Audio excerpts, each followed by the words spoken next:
science education. And one of our real goals is to support classroom teachers, obviously health science teachers, to support them to expand their programs, to grow their programs. But today we were able to assemble a team of health science teachers who were willing to share their strategies and tricks and trades of teaching online. And they're going to be generic, and they're going to be welcoming to all the content areas that are represented here today. So we have a first grade teacher registered all the way to administrators, and we're just grateful to be able to have this opportunity to share with you today. The sessions will be 30 minutes. You can drop in or drop out. The last 10 minutes of each session will be dedicated to questions. All questions will be handled in the chat box, and so everybody should be unmuted. Everybody should have their microphone muted as well as their video stopped.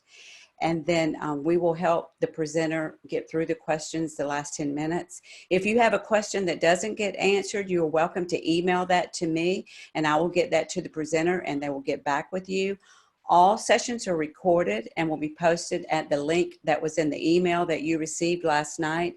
It'll probably be about maybe Monday or Tuesday before they'll be there, but they'll be there along with all the PowerPoints that each presenter has shared. So with that being said, I'm turning it over to Rhonda Yvette, and she says the title is Google Take the Wheel. Thanks, Rhonda. Yeah, you're welcome. Thanks, Nancy. Good morning. My name is Rhonda Yvette. I teach health science here in South Carolina. I'm so glad you guys could be with us this morning, and I'm not going to take a lot of time to talk about myself. I'm just going to go ahead and get started.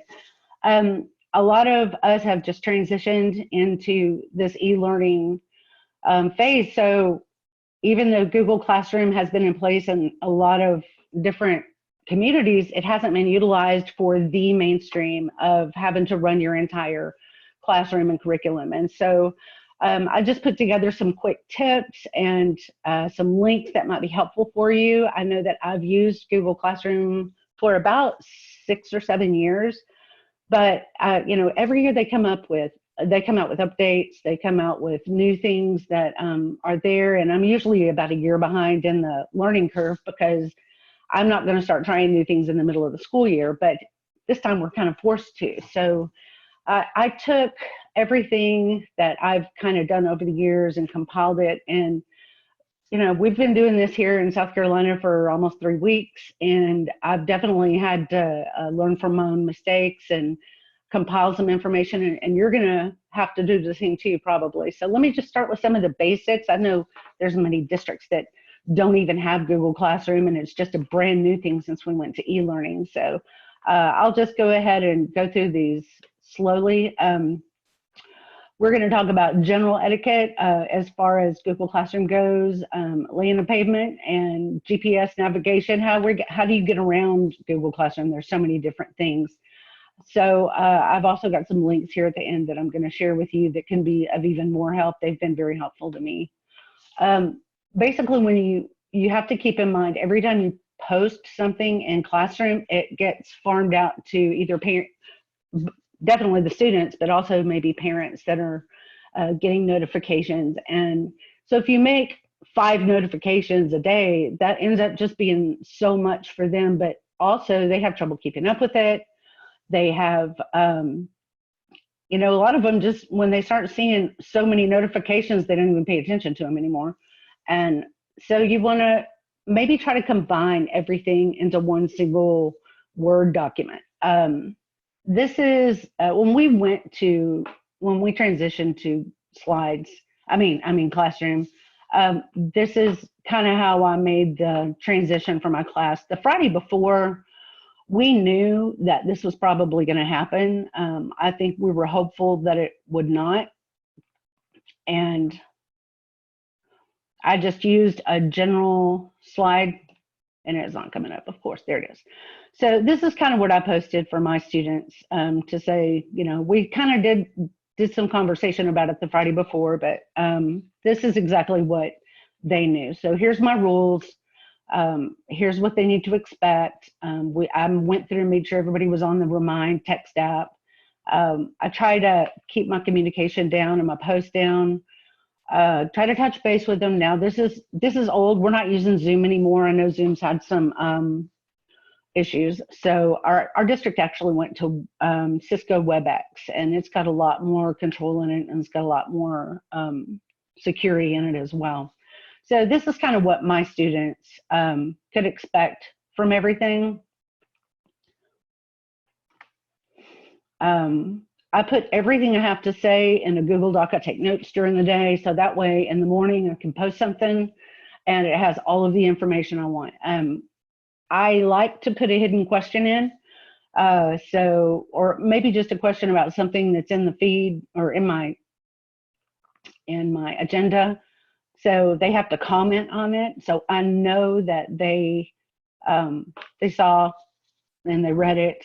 And I have them do a private comment, because if they start commenting on that actual assignment where the document is, that I'll show you in a minute. You're going to have a better understanding in a minute. But it just assures me that they're seeing what's in there. So I know we're really bad about working till all hours of the night, and we just have to keep in mind that if we send an announcement or an assignment, like if we're scheduling it or whatever for the next day, keep in mind, if it's 11:30, 12 o'clock, you're sending these out, then the parents' phone's blowing up, the kids' phone's blowing up, and we just have to remember to keep these posts during daytime hours. And I'm going to show you how to schedule those. Last but not least, you want to proofread. This is what happens when you don't proofread. This is a true story. This happened to me just a couple weeks ago, right after it's probably towards the end of our first week of e-learning. So usually on the computer, you don't have that much trouble, but if you're posting from your phone, autocorrect is not your friend. So you want to just be really sure that you are absolutely proofreading everything. You want to put your office hours in on your header. We're going to go to an actual Google Classroom that's going to have everything that I have in it. I know you guys can read, so I'm not going to read the slides to you. Most importantly, be merciful. I know that in the classroom, we have super high expectations for our kids. We really want them to, push themselves and challenge themselves. And that's the way we run our programs. I'm learning that it's really hard to expect so much out of them right now. We don't know what they're going through at home. Their parents, this is a lot for them. We want them to be learning and be self-sufficient, but right now I don't know that it's the time to push them as hard as we would normally do in a classroom. It's not the time to push yourself either. You need rest. You need to, a lot of us have kids at home. We have to deal with all of their assignments too, and you still have a house to run, and you may be dealing with taking care of family members too. So we just want to make sure that you're taking care of you and that you're understanding these kids are probably having a lot more responsibility on them. I've really tried to read up on depression right now and how that's affecting kids, especially seniors, right? If you can even imagine what they're going through. So just try to have some mercy here. This is the main screen when you log into your stream. This is my initial instructions for them about my grading policy. If you click on the three dots, this is where you can move your topic to the top. You can edit it, delete it, copy it, do whatever you want to do. If you want to, while I keep talking, if you want to maybe minimize your screen, I'm going to show you how to do this. If you want to open up a Google Classroom of your own so that you can go along with me, like here's my Google Classroom. And I've already minimized it. If you just take it and drag it off to the side, you can kind of put it in its own little browser, and you can minimize our screen too. And then you have two little double screens. I've already been doing a run through with it this morning, so you probably see a bunch of tabs. But you can actually be navigating your own Google Classroom while I'm talking. So I'll go back to, there we go.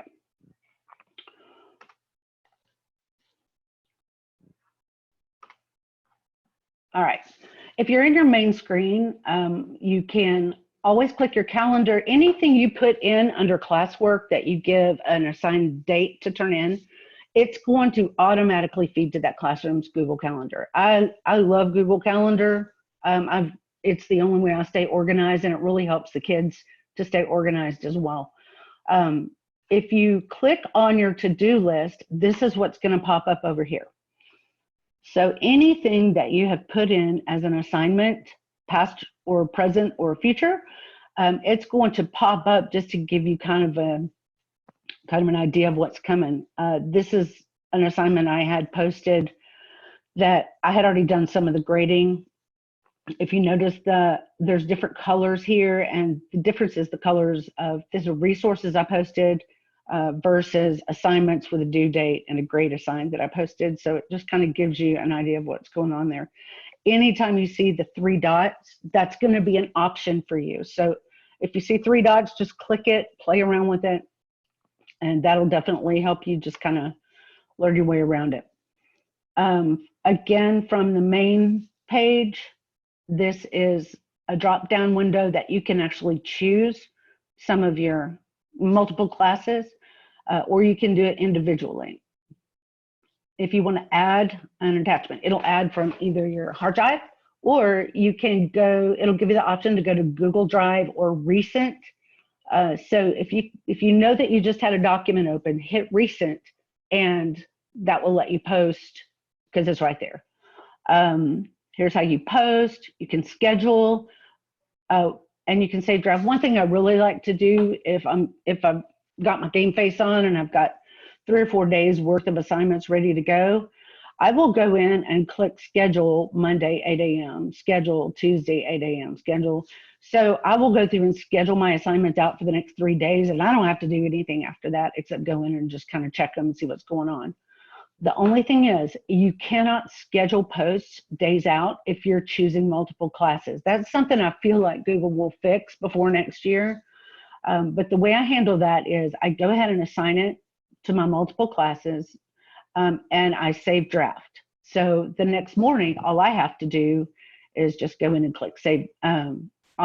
You'll click on save draft, or you open up your options. It'll give you the option to edit it, and then you just post it. So that's one thing that I've had to work through. This is from your classwork tab.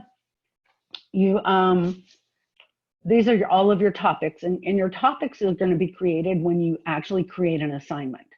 Again, I'm going to try and walk through it with you. I'm trying to watch my time, but when you create an assignment, it's going to give you a lot of options over here as to how many points, how many, which classes, and it's going to say choose topic. If you choose topic, you can either file it in one that you already have, or you can create another one. You can view your Google Calendar, view your Drive folder. Every time you post something, it's going to give you options, and I always choose the option of make a copy for each student. So make sure you're doing that, but here's the thing. If you go back and edit that document, it will not edit it in all of their copies. I don't know why, but it won't. Again, anytime you see 3 dots, that's where you're going to make any edits or changes. These assignments can actually be drug to the top. It'll give you options to just grab them and drag them up. There's going to be 3 little dots that show up here. I'll show you in a second on my own. I had to go in and relabel everything because it was all over the place, but this is e-learning week 1, skeletal system, e-learning week 2, integumentary, and then, muscular, and then e-learning week 3. So this is a way for the kids to go to every single subject we've been on by week. And I went in and relabeled everything by date. So it was just easier to find that way. One thing I learned from this week is that I started posting an agenda that I was doing that all along, but then I had 2 to 3 or 4 places to submit work. So I changed that early last week, and in my agenda, I told them to submit all of their assignments under the agenda. So don't go in and look for anything else. Just put everything you're doing today, put it in there. So this tells me who's turned their work in, who hasn't. And if I click on that, it'll come up in just a minute. I'll show you what's there. Here's how you can make some changes to your topics. Again, just look for those 3 dots. So if I were to click on the individual assignment, this is what's coming up. And it's gonna, I went ahead and took their names out, of course, and it shows me all of their work. I can click on turned in and I can grade it. So I just go in and put a grade, give them some feedback. And when I'm done with all of that, I just click all students and return work. I go ahead, personally, I go ahead and return all work to students with a 0 if it's out of, even if they didn't do the work, I give them a 0. I am being very, very flexible though. The reason I go ahead and give them a 0 is because it gets their attention. My kids from 3 different districts, 4 different high schools, they've got every single class running on Google Classroom right now. Half of us, are putting stuff on there all over the place and they just cannot keep up. I'll show you how I've kind of streamlined that in just a minute. And, trying to keep track of everything is the hard part for them. So just keep that in mind. I just throw that 0 in there because it gets attention. But right now, personally, I am not counting off for late work. I thought in the beginning that I would, but I'm not. If you hit grades from where you were at, it will list all of your students' names. It will list all of your assignments, and there's going to be a little bar at the bottom I cropped out that you can drag and go all the way over. So some of these are, you can see some of the kids just are getting behind, not doing their work, but excuse me, the ones that are in green that don't have anything here, that means I need to go in and grade them. Everything here is what I've graded.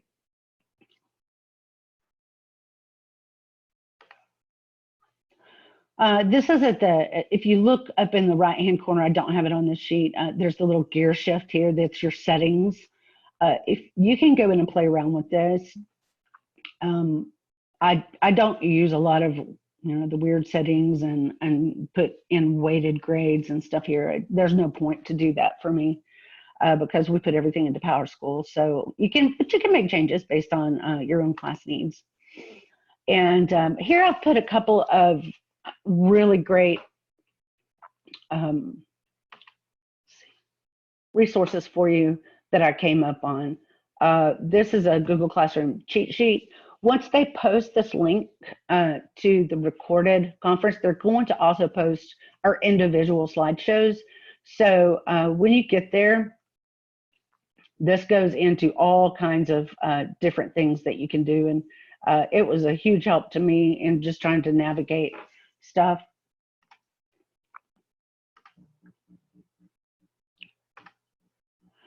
And last on the slideshow, this is how you can contact me personally. I'd love to, be of some help to you. So, hopefully we'll be able to help you start answering some questions and things like that. I'm going to hop on real quick to my own Google Classroom.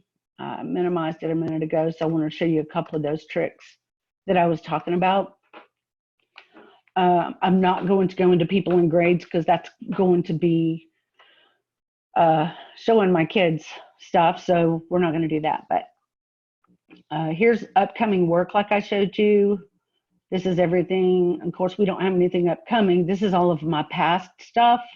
So I can click here on the 3 lines and I could put mark as reviewed, but I'm not going to do that. Now you see how it just has 1 turned in, 1 turned in. These are things that I had already gone through and cleared out. So this means a couple of people have turned in work since I put zeros in. Hey, So, Rhonda, they aren't seeing that. They're only seeing your last slide there. Or were you trying to show something? Yeah, I was. I'm glad you said that. Okay, so it's not seeing the Google Classroom. So you have about 7 minutes. Okay, well, let's just open it up for questions. You have 10 minutes. You have about 10 minutes. Okay. All right. Well, let's. I did. There's one question here. I'll scroll back up from Aaron. It says, is the location that everyone can share will share documents to use and download individual assignments and activity. I guess he's saying, is there one location where everyone can share documents to use? Okay, are you seeing my screen now? We are. Okay, don't judge me when you see all my classrooms. Okay, no judging. Okay, so if you're going to make an assignment for everybody, I'm going to go into classwork and I'm going to create, and I'm going to do an assignment, and I'm going to put practice, and I'm going to add a document. I'm just going to pull something up for my, because this is my recents. I could upload or go to my drive or whatever, but for all intents and purposes, I'm going to do this. All right, so here's where my options are. Students can view file. You always want to make a copy for each student, and so that's where you can put that in. If you just leave it here, then they're not going to be able to make any changes. So if this was a worksheet or something, they would not be able to do anything to it unless they made their own copy. Here's the options for rubrics. Here's where I told you about the different topics, and if you can create a topic based on whatever you wanted to do, points, due dates, things like that. Did that answer the question? And I don't have the chat feed up. That Aaron said he was really asking for the health science teachers if there was a way, and we do have a drive that we'll mention to the health science teachers in an email. Okay. So, but there is a question here about what do you do for quizzes? Okay. Well, Nancy, I'm going to have you kind of navigate, be my. I will. Yeah. Be my middle person. So if you want to do a quiz, you can create quiz assignment. And so you can do this two ways. The way you do quiz is you can go in and it's a blank quiz and you can create your own, and you can click locked mode on Chromebooks and import the grades. And so when you're making this quiz, you could go in and you want to do the answer key and everything else. Now I go ahead and go to Google Forms, because sometimes, I just kind of like to keep track of them. And I can pull one up here that'll show you some quizzes that I've done recently. Like here's my skeletal quiz. I can, wait, there's my skeletal quiz. I can upload that. Instead, so I would X this out. I would add from my Google Drive. And since I just pulled that up, it should be there, but it's not, it hasn't refreshed it. Let me put skeletal quiz labeling. So I went in and created this quiz, and it has images in it. Like that, you can upload images, and they have a drop-down window they get to choose from. And I do the answer key and I do the points. And so once you're done, I can't click on responses because it'll show their names, but you go to responses and you can export that to an Excel spreadsheet. So if I did this, I would lock mode on Chromebooks, grade importing. I would set a due date. I would put it under skeletal system as the topic. And that's how I would do that. So does that answer the question? Yes. We hope so. There's a question from Enza that says, I have so many assignments that I need to mark as review. Is there a way to streamline this so I can start utilizing my to-do list? Yes.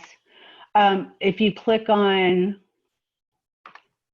if you're on the main screen and you hit upcoming, it says view all, then you can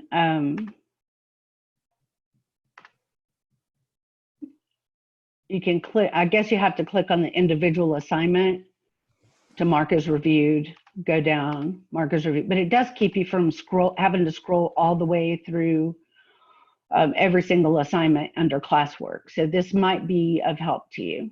Okay, I have a question from Scott that says, will the students need a code to get into your classroom? Yes. Here's the class code. Here's how you get them in.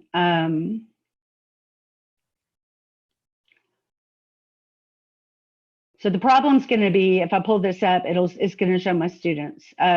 Let me do this. Hang on.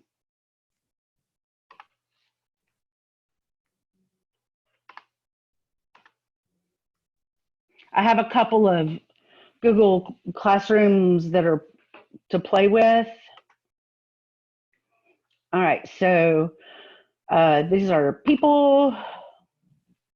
You can invite students here. What I choose to do is just send out an email, maybe to all of them, and do the class code, copy and paste it. One other thing I've done to really streamline that is not a Google Classroom, let me just show you what I personally did, is that if you go to Google Sites, you can create your own website. I played around with this in November, and I've just added to it. But down here is where I put my Google Class. So this is on a website, so parents can get it. And I sent the website link out to everybody so they could all go in, and tells them how to join Google Classroom, what the code is.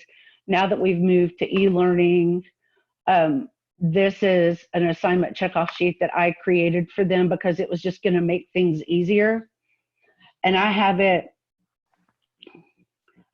by week 1, week 2, week 3, week 4. And I plan on doing a little quick tutorial video for this so that I can show you guys how to do that too. But my kids can come here, made a copy of it for each of them. It gives them the date, what it is, points, and they can just check it off as they go. So this is kind of, and a bunch of them made copies of that actually, just so they could put all of their classes in it. So what other questions, did that help? Did that answer the question? Yeah, we hope so. All right, so just a couple more questions. We only have about 2 minutes. Mm-hmm. Does Google Form grade automatically? If you do this as a quiz, yes. If you don't do it as a quiz, there is a way to add an extension, and it would be, you go in and add an extension into tools. Let's see. You would go under add-ons. Sorry, and I'm just going to do it here because it's one I have open, and then you hit Flubaroo. Flubaroo is enabled. It's an add-on, and you can watch their help video, since I don't really have time to show that how to do it. But if you enable Flubaroo, it will actually grade them for you, but it doesn't, I don't think it sends it back to them. If you want them to have their grade returned quickly, then I would just upload it as, when you're in Google Forms, then if you're going to create something for them to do and you want it graded, do it under quiz. It said blank quiz up there. If you do it under quiz, then you're going to be able to put an answer key in it. Same thing if you do it straight from Google Classroom. You can put an answer key, it'll grade it for you. Okay. Well, there was one last question. Can they retake the quizzes? That's up to you. When you do the settings on the quizzes, there's going to be the little gear shift. And when you do it, you can go into the gear shift and set the settings. Oh, one more thing. If you are making any kind of post, like if you're uploading a document of any kind, you need to make really sure that you are opening up your share settings. I'm going to find a quick document that I've posted so I can show everybody.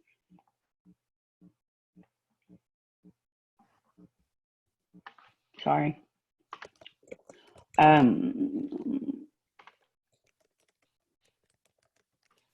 Just make sure, if I don't get there before my time's up, then It's just up. Time is up. All right. Thank you so much. Thanks, Rhonda. Thank you so much. And remember, if your question didn't get asked and it keeps you awake at night, you're welcome to email me. You have my email in the confirmation email that you got when you registered for this event. And also I sent messages out last night, so you should have my email. So welcome for those of you who may just be joining us for the next session.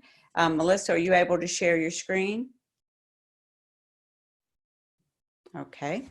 So again, this is the National Consortium for Health Science Education. I'm Nancy Allen. I serve as Executive Director, and our goal is to support teachers at the classroom level, obviously health science teachers, to help them grow and enhance and expand their health science education programs. But we had a group of teachers who feel very comfortable with sharing their tricks and their strategies as they move to online learning, some of them years ago and some of them within the last 2 to 3 weeks. But they were gracious enough to say, we would love to do this for all program areas. And so that's how we came up with the virtual ed camp for today.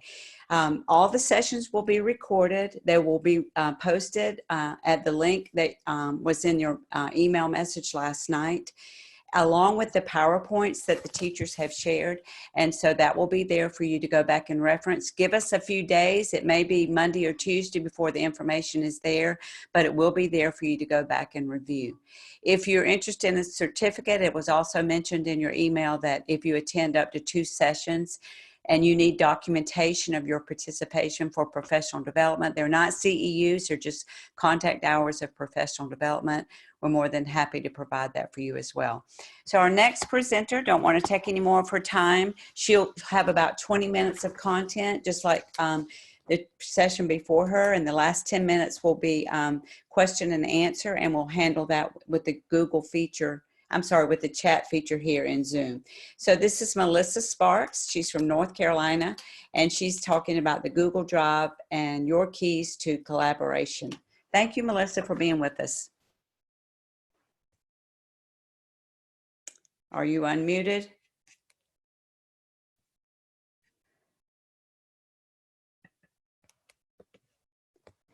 Okay, Rhonda, are you able to unmute yourself? I think Phyllis is going to have to unmute her. Oh, please, everyone. She should be unmuted. Okay. It's showing that she's unmuted. Okay. Are you with us, Melissa? Yeah, on my end it says she's unmuted. I had already unmuted her. Okay. All right, let's see if we have a sidebar text going on too. She should also be able to unmute herself. So I don't know if there's something that. All right, let's see.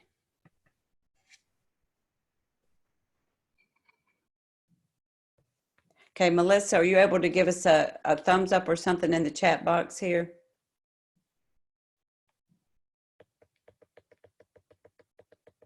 Okay, we'll give her just a couple more minutes, and we may go to Karen if I'm looking for everything I'm looking at says I'm unmuted. Well, are you able to turn the volume up on your computer?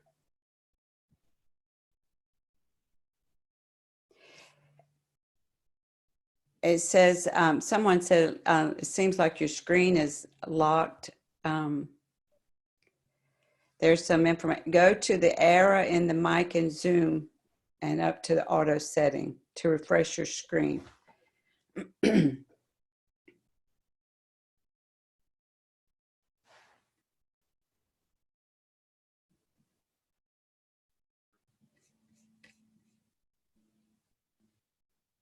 Can you try refreshing your computer, Melissa?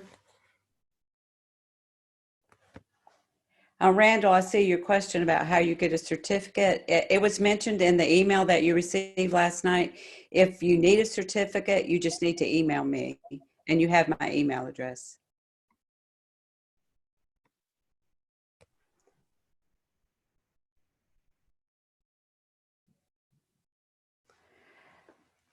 Okay. Should we, Karen, what are you thinking about? Maybe you going ahead? How would that be? And then, Yeah, that's good, Nancy. We can just go ahead and it looks like Melissa may need, to she's reboot. having some, yeah, she's having some difficulties, it looks like, with the text as well. So she may be working on that. Okay. And while you're getting ready, I'm going to answer Ann's question. And anyone can see our recordings. They're posted. They're public at healthscienceconsortium.org/webinars. So it's the link that you received. You can share it. All the recordings will be there, and it's public. So that answers. Melissa, can we hear you? Melissa, before she. Yeah, we still, so we've got, it looks like we've got Melissa's video, but we still can't hear her. I know that we were playing with the volume on our computers earlier today, so I don't know if maybe hers is still muted or not. But I can go ahead and do my presentation if Melissa can stop sharing her screen. At the top. Okay. I see Melissa looking at the top of her screen right now, and I love it. It's like I can just start making words. Oh, there we go. Okay, so I'm gonna go ahead and share my screen.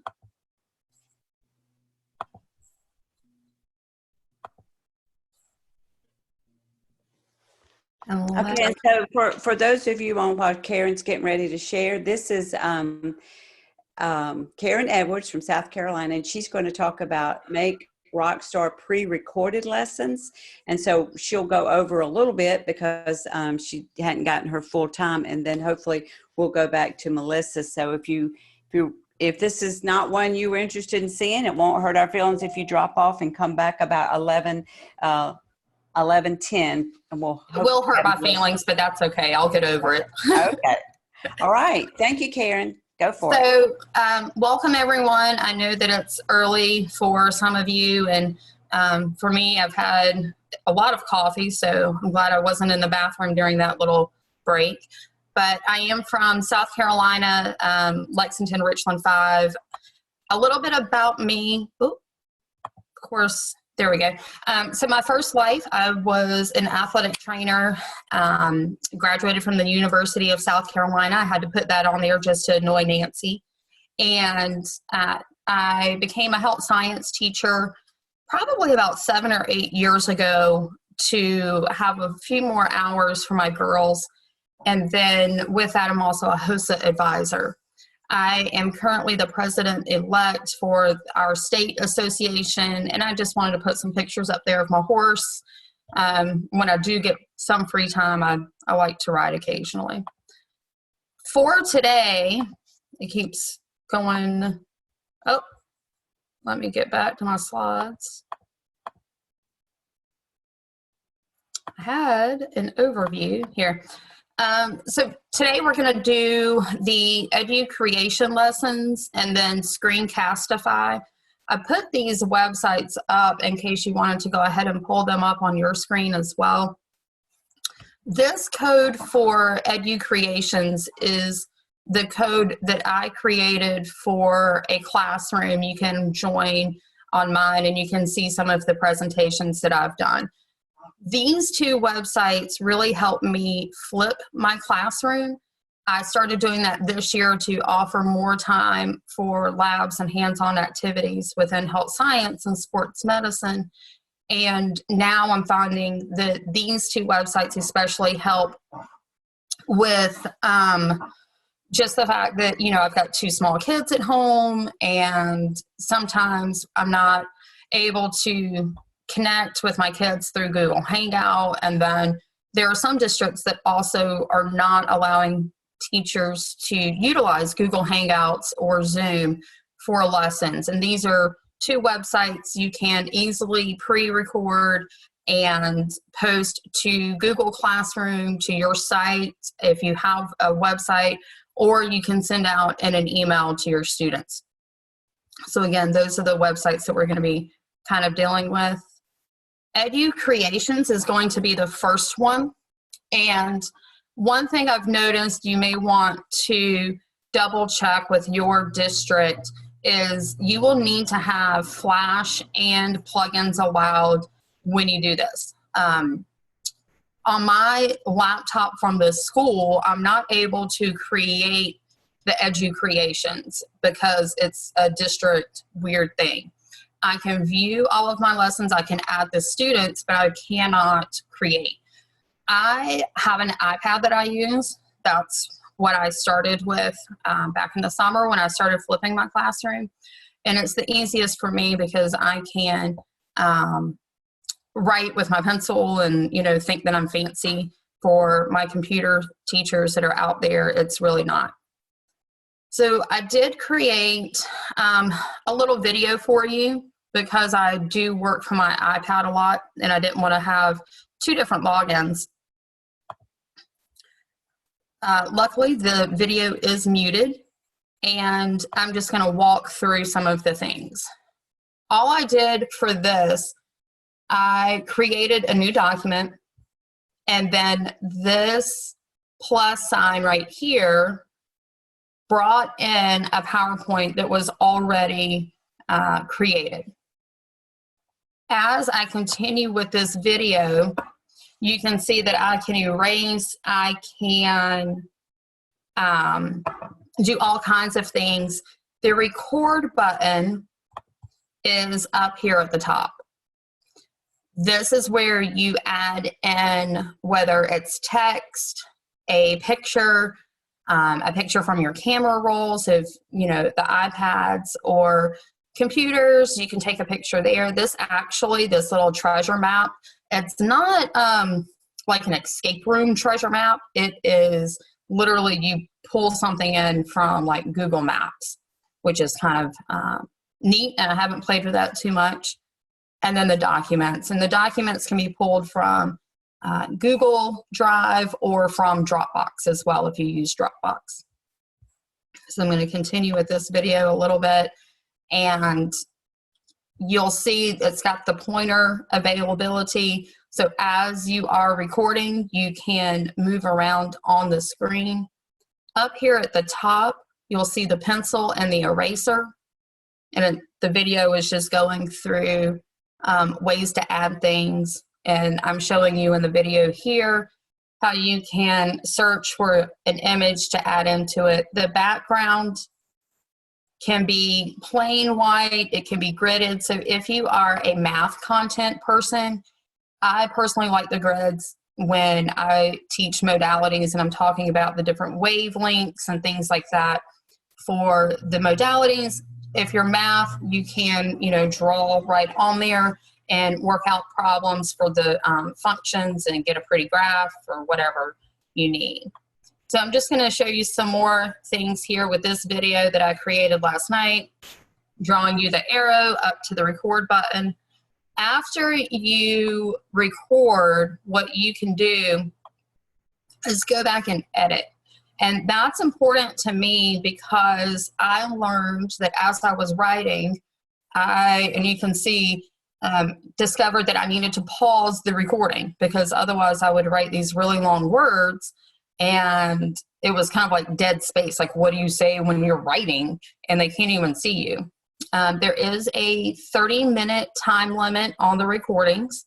So if you join my classroom for Edu Creations, you'll see that, you know, the cardiovascular system I ended up doing in 3 different parts. And it was just one of those things that was a little bit easier. Students knew to look for them. And in the Google post, I do post these to my Google Classroom.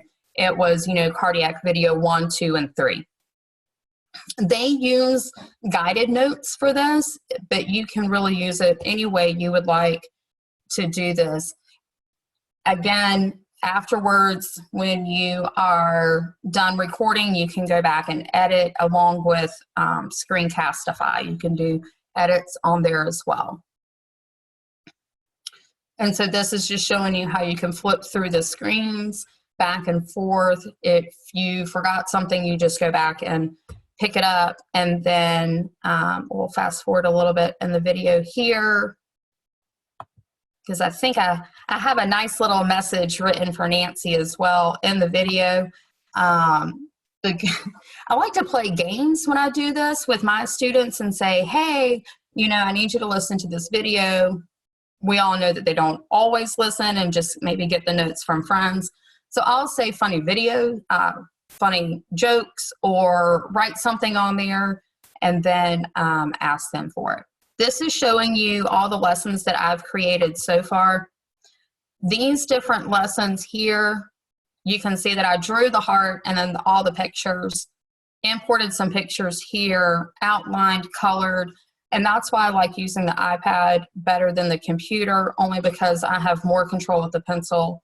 And even though I write sloppy, you know, it's that versus something else. In the video right now, I'm showing you how I selected a file, and you can email it, you can message it, put it on Zoom, you can delete it, you can also add it to your classes that you've created. This is the COVID-19 responses or resources. You can have it published or private. On the left of Edu Creations, and I know I'm going fast, it's all going to be recorded, don't worry. I don't know why I'm a Southern girl who talks fast to begin with. But with this, you can also research or look up different lessons that have already been made, that were made public, and pull from those. So if you don't have a lot of time to create one and you want to go through that, you can see the different content areas. Unfortunately, I found that a lot of these websites don't have CTE as a content, and I just have to look in health and PE, computing, but there's a picture of the horse as well. So you can do other things and then embed within Edu Creations. So that's Edu Creations. I'm going to get back to my presentation now. One thing that I noticed within this is if I had taken a lot of time to really place certain images within Google Slides, when you imported it, those images may not be there. So what I did was I created just a PowerPoint within Google Slides and added images straight from Edu Creations. So that's that one in a nutshell, super quick. And now Screencastify. So I'm going to move my little bar over so I can see my notes.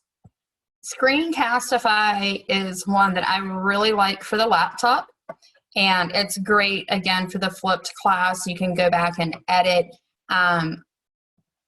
You've got options just like with Zoom that we're using right now. As you can show just your screen, you can show just the tab, or you can do a combination of both and do the webcam plus your screen. One thing that I want to caution you about, and I say this because I'm a teacher that, you know, I get super excited about getting ready to present something, and I turn my whiteboard on in the classroom and I forget that it's on, and at the end of class I'm checking emails, and, you know, they all see my emails come up. So I say HIPAA and FERPA because before you share your screen, just be very mindful of what is on there and what your tabs are. So you're not showing, oh, you know, John Doe got a 100 on this, but, you know, Jane, she wasn't so good that day. And, you know, students get their feelings hurt sometimes. And within this, instead of doing a million screenshots, which I don't always like to do, I'm going to get out of this presentation and walk you through a Screencastify. And you can see there's my email. I won't go to that right now. I'm going to exit out of that one. I have this added already in my bar up here. And I'm just going to click on this arrow. That brings up the Screencastify options. One thing that I cannot do right now, and I tried last night, was I can't show you how I would record because it then interferes with the Zoom. So I'm going to show you some more options before you start. I like to see a preview of what I'm going to look like on the webcam before I do it. My students love picking on me and bullying me through everything. And so I also make sure that my webcam is enabled. And I do like to have a countdown so I can get ready for that. If you click in the upper area, you can see my recordings, the subscription. If you are interested in, after this historic time that we're living through right now, continuing to flip your lessons, even if it's just 1 or 2 lessons a week, I personally paid for like a $30 a year subscription or something like that. The basics are still there. It just allowed me to do maybe 1 or 2 extra things. You can have the options. So it gives you how the videos will be saved. I personally save mine to Google Drive. I think a lot of people are using that now. If you're not, then you can select on your local hard drive or your computer that you're doing. It allows you to edit and show different things. This is just the basics. I just started using it this year. I haven't really played around with everything, but showing you some of the things. So I'm going to go back up here. And you can see, oh, I can't use on this tab. I got that. Thank you very much. If I wanted to show you one of my other recordings, we hosted a webinar for just health science teachers at the time, and this was the recording that I did on Wizard. I'll show you the one that I did for the Health Center 21 modules as well. This gives you an opportunity to see how you can share and edit. You can open up an editor. You can delete it if you didn't like what you are seeing. I don't want to unmute this right now because then you'll hear me talking about Health Center 21 and where you go for my students, the assignments and things like that. But down here you can clip it. And I'm gonna pause it. Got to move another bar. This is like an ADD person's kind of craziness right now. Again, the edit tools are important for me because my children like to come in the background of my videos and my webinars.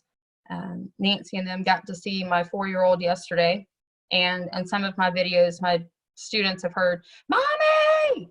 So the clipping and the editing will really help out. You can share these directly to your Google Classroom. If you have a YouTube channel that's private, then you can publish straight to there, or you can get the code and then email it out. With the Health Center 21, this particular one, I wanted parents to be able to help their children find the assignments because we all know they like to play like they don't know where they're going. So I just got the code and then emailed it out to the parents as well, saying, hey, this is where your child needs to go to find this assignment. This is what is due and when it is due.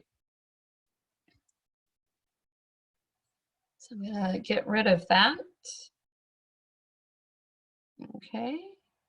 I'm gonna get out of the video details. I'm not sure if there are any questions yet right now, just because I kind of stopped the chat for a little bit.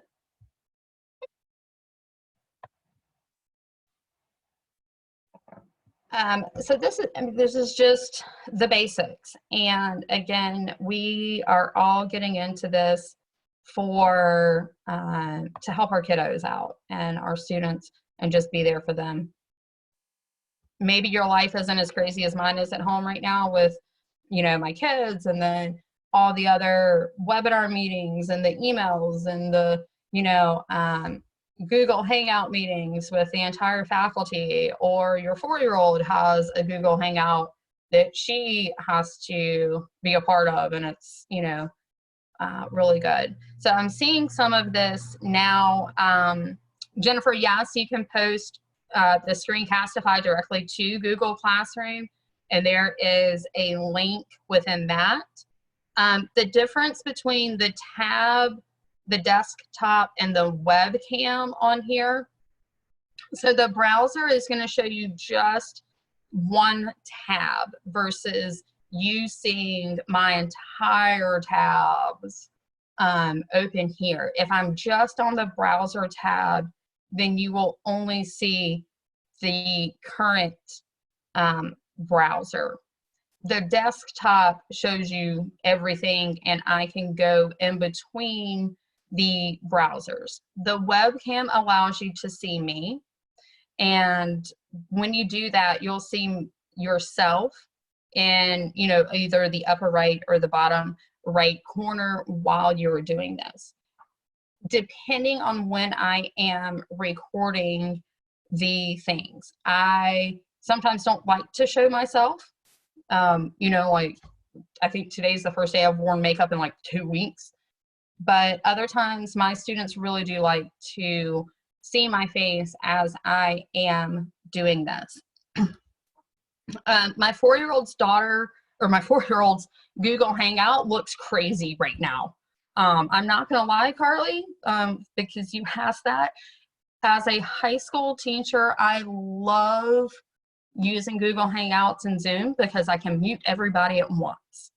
Her teacher did not realize that, so it was about 24-year-olds all talking at one time. Sarah, I'm not sure about losing them if you go back to basic after the 30 days.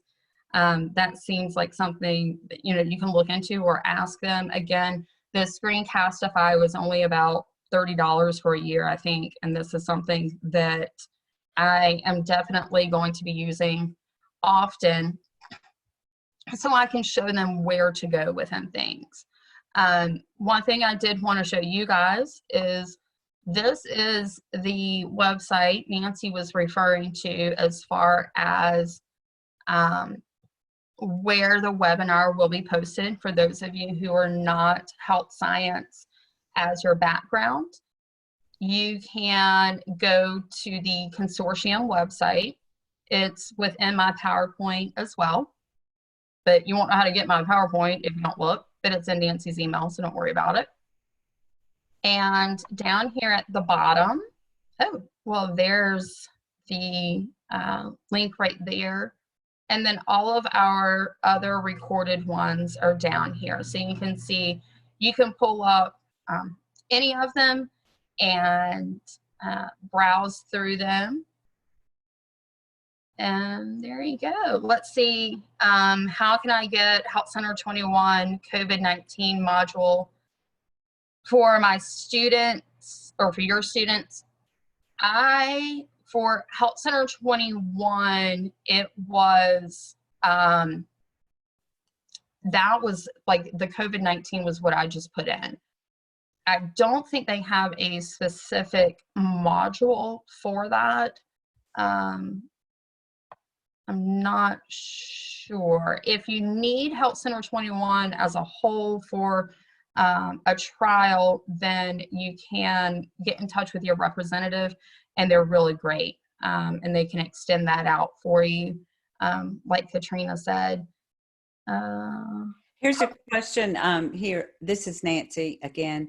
Here's a question from Robert Timmerman. Can you import smartboard files, or would it be better to import them to PDF files first? So I am a very lucky teacher in the sense of my whiteboard and my system in my classroom. I actually have the big fancy presenters thing. So I've got 2 screens, 2 TVs, and a whole bunch of other stuff that I break all the time, and I don't use a smart board. I would think you would need to convert it to a PDF first, but that would be something that you could play around with and see. Okay. Here's a question from Aaron. After you create, educate, creation, how do you share it with students? So the Edu Creations, I'm gonna move a couple of other things around here, and I'll just go to the website. Now, obviously mine pops up automatically because my computer is psycho and it remembers me. The lessons, again, I don't create new ones from here, but let's say I wanted to share the skeletal system part 2. I can click on it. It's loading. I don't really want it to play. And I'm moving this around. I've got a couple of things to move. Let's go back here. So select, I'm going to select the skeletal system part 2. And then from there, you can add it into one of your classes that you've created. The other way that you can do this is once it's selected, you can have a code that it will go into an email. I see Sarah's question, which one do I prefer, Edu Creations or Screencastify? For me personally, I like Edu Creations when I'm doing a lot of anatomy. Let me see if I can play this one for the skeletal system for, oh, cancel. Hold on one second. So if I play this one, oh, you heard me talking twice, so I'm gonna have to move some stuff around again. And you may just end up hearing me twice if I can't figure this out. But as you see, oh, that's part 2, so I've got to get a little bit further into it. For my classes, I write on things, and I really think that they just need to be able to see not just the image, but where I'm talking about. So with this, again, I don't see the mute button for this one video, so I apologize, you're hearing me twice. I don't think I say anything super corny, but I show things out writing.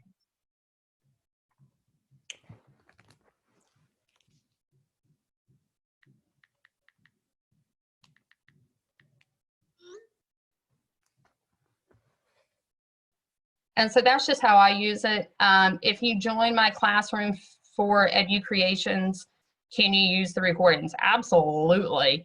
I'm going to warn you that I make a lot of silly mom jokes, and I think that I'm a stand-up comedian, but I'm not. And my students laugh because I will make, silly jokes or say the same stories over and over, and they hear them in the classroom as we're working and then through this as well. But yes, you're more than welcome to. I don't say anything bad, which is, good, but I do make the silly mom jokes, I should say. The slides to write on them, it's a PowerPoint that I imported into Edu Creations or Screencastify. So I think that's, yes, okay. Share one of my presentation codes. That was, let me get back to this Rockstar one. Oh, I have to show you this because I'm a huge Office fan. And when my 4-year-old was little, it was the theme song of The Office that would get her quiet. And oddly enough, a lot of our students at the high school love The Office as well. We see lots of Dunder Mifflin shirts around. And so I just had to put that life is short false. It's the longest thing you'll do.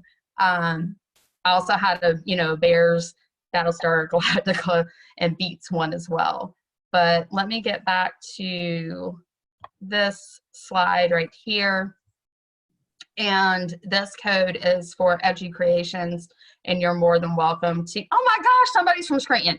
Okay, see, this is why I can't have the chat open, because I do get very squirrely, and my students, they laugh. It's me. They're used to it by now. I'm sorry that you guys are not quite used to it, but there's my code for EduCreations to join. Also, if you need any of these resources afterwards, I didn't put my email up here, but Nancy is more than welcome to pass things off to me. Here's a question. I'm not sure you saw this one. How do you record on selected slides of your PowerPoint? So for EduCreations, I may not be able to show within the editing because I'm not editing right now, but there will be a microphone button that you press to record for that. For Screencastify, you use, let me pull that up. It records right there. I can't show you how to record right now because we're in the Zoom meeting, but those would be the two ways to do it. And when I'm recording with Screencastify, I just start recording and then pull up my slide PowerPoint. And someone says, where do you put in the code? So for EduCreations, if you go to, let me see if I can log out. So you'll log in right here. You can do student sign up since I gave you the code. You can sign in either way. If you create the code as a student, then you put the code in that I gave you or provided to you. Are there any other questions? Okay. EduCreations can be done on a computer, but you have to make sure that your Flash and plugins will allow it. And I didn't have any issues starting it with the iPad that I have. But I can view EduCreations on everything. So are there any other questions?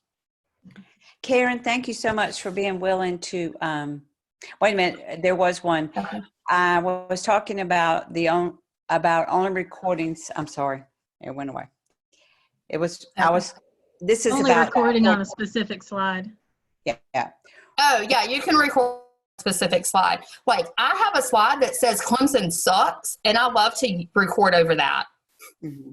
Okay, well, it's time for you to go. All right. Thank you, Karen. Okay, we appreciate Karen Edwards stepping in and monitoring and adjusting. As we had a little technical difficulty with Melissa, but now we're welcoming in, which was originally planned to be our 10:30 session. And so, Melissa, can we hear you at this point? I hope so. Great. All right. Well, let me just do a few introductions. We are a little off schedule, but this is our originally scheduled for 10:30 Google Drive, Your Keys to Collaboration, Melissa Sparks, and she's ready to go now. But just wanted to welcome you again. This is the National Consortium for Health Science Education. I'm Nancy Allen. I serve as the Executive Director, and our goal is to support health science teachers to help them grow and expand and enhance their programs. And so we have some wonderful teachers who were willing to share their expertise because they feel very comfortable with online learning. And so we invited other subject teachers to be with us, and we have academic teachers as well as career and technology teachers, and we're happy that you're able to be a part of our camp today. All sessions are recorded and will be posted at healthscienceconsortium.org/webinars. The recordings will be there as well as the PowerPoints that these teachers have graciously shared with us. check there. Probably Tuesday will be the earliest that we'll have them there, but we'll try to get them there sooner. If you have questions in the chat feature, that will be handled the last 10 minutes of each presentation. If some of your questions were not answered, I'll be making a copy of the chat that went on throughout the day, and the presenters will have an opportunity to respond back to you, or I'll respond back to you.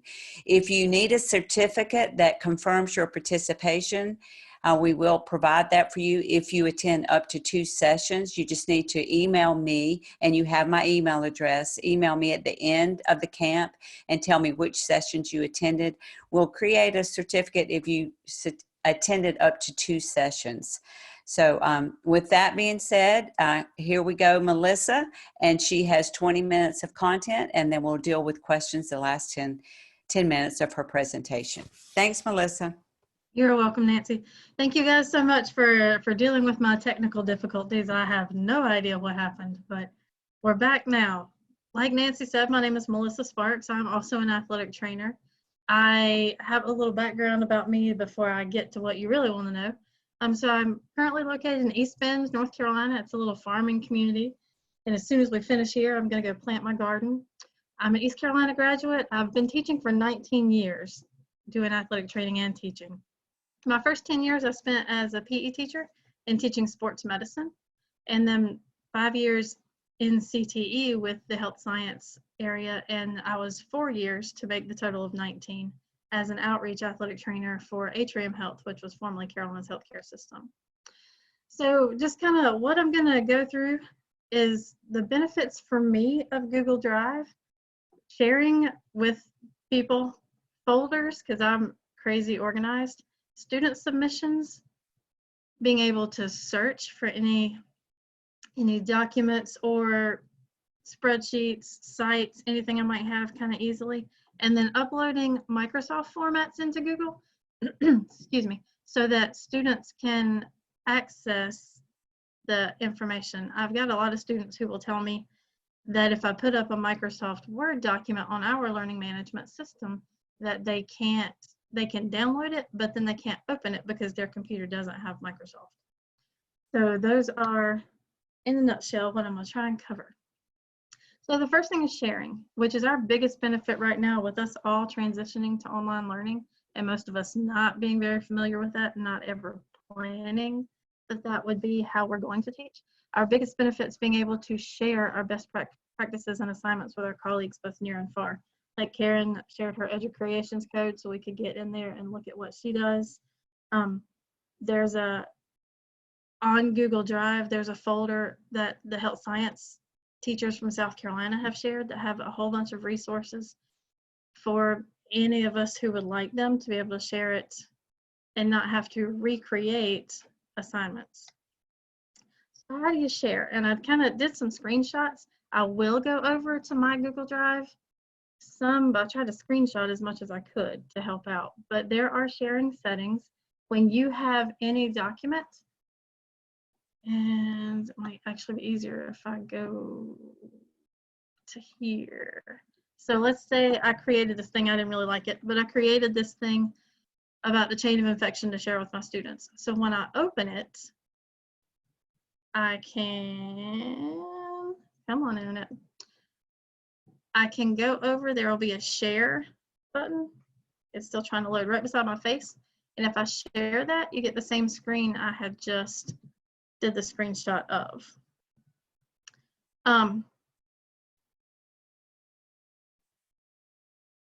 Let me go back to the presentation because that's going really slow. So you'll have this screenshot and you can click, when it is going to automatically make it private.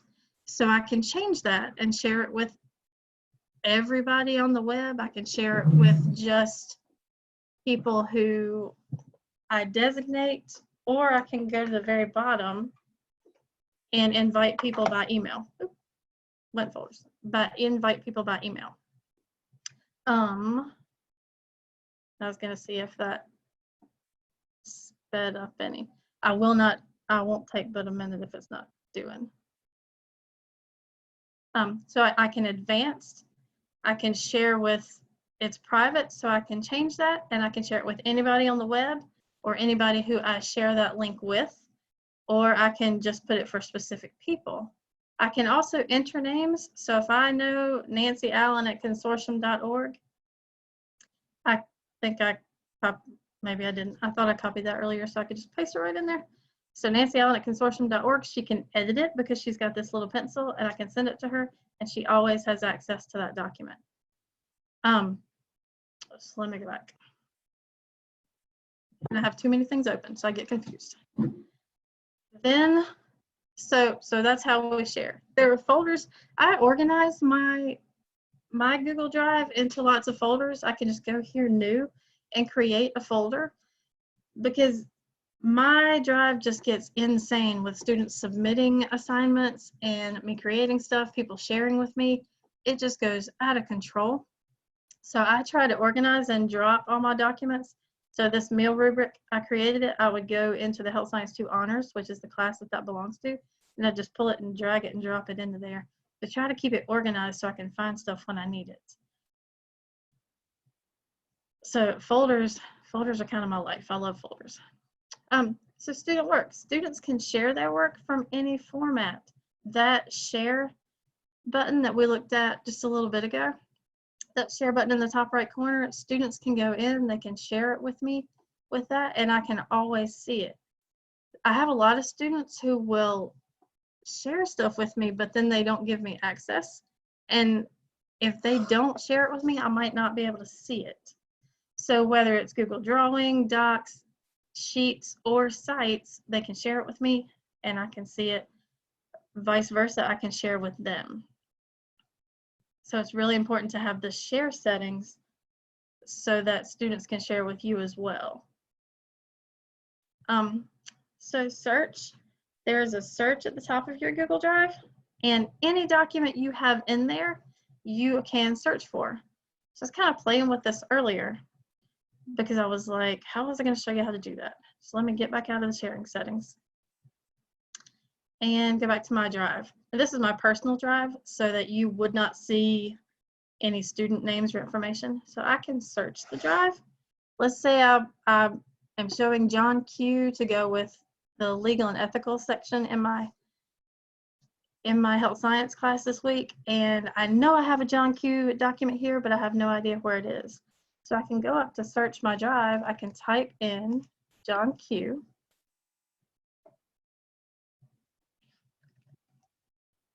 and search it.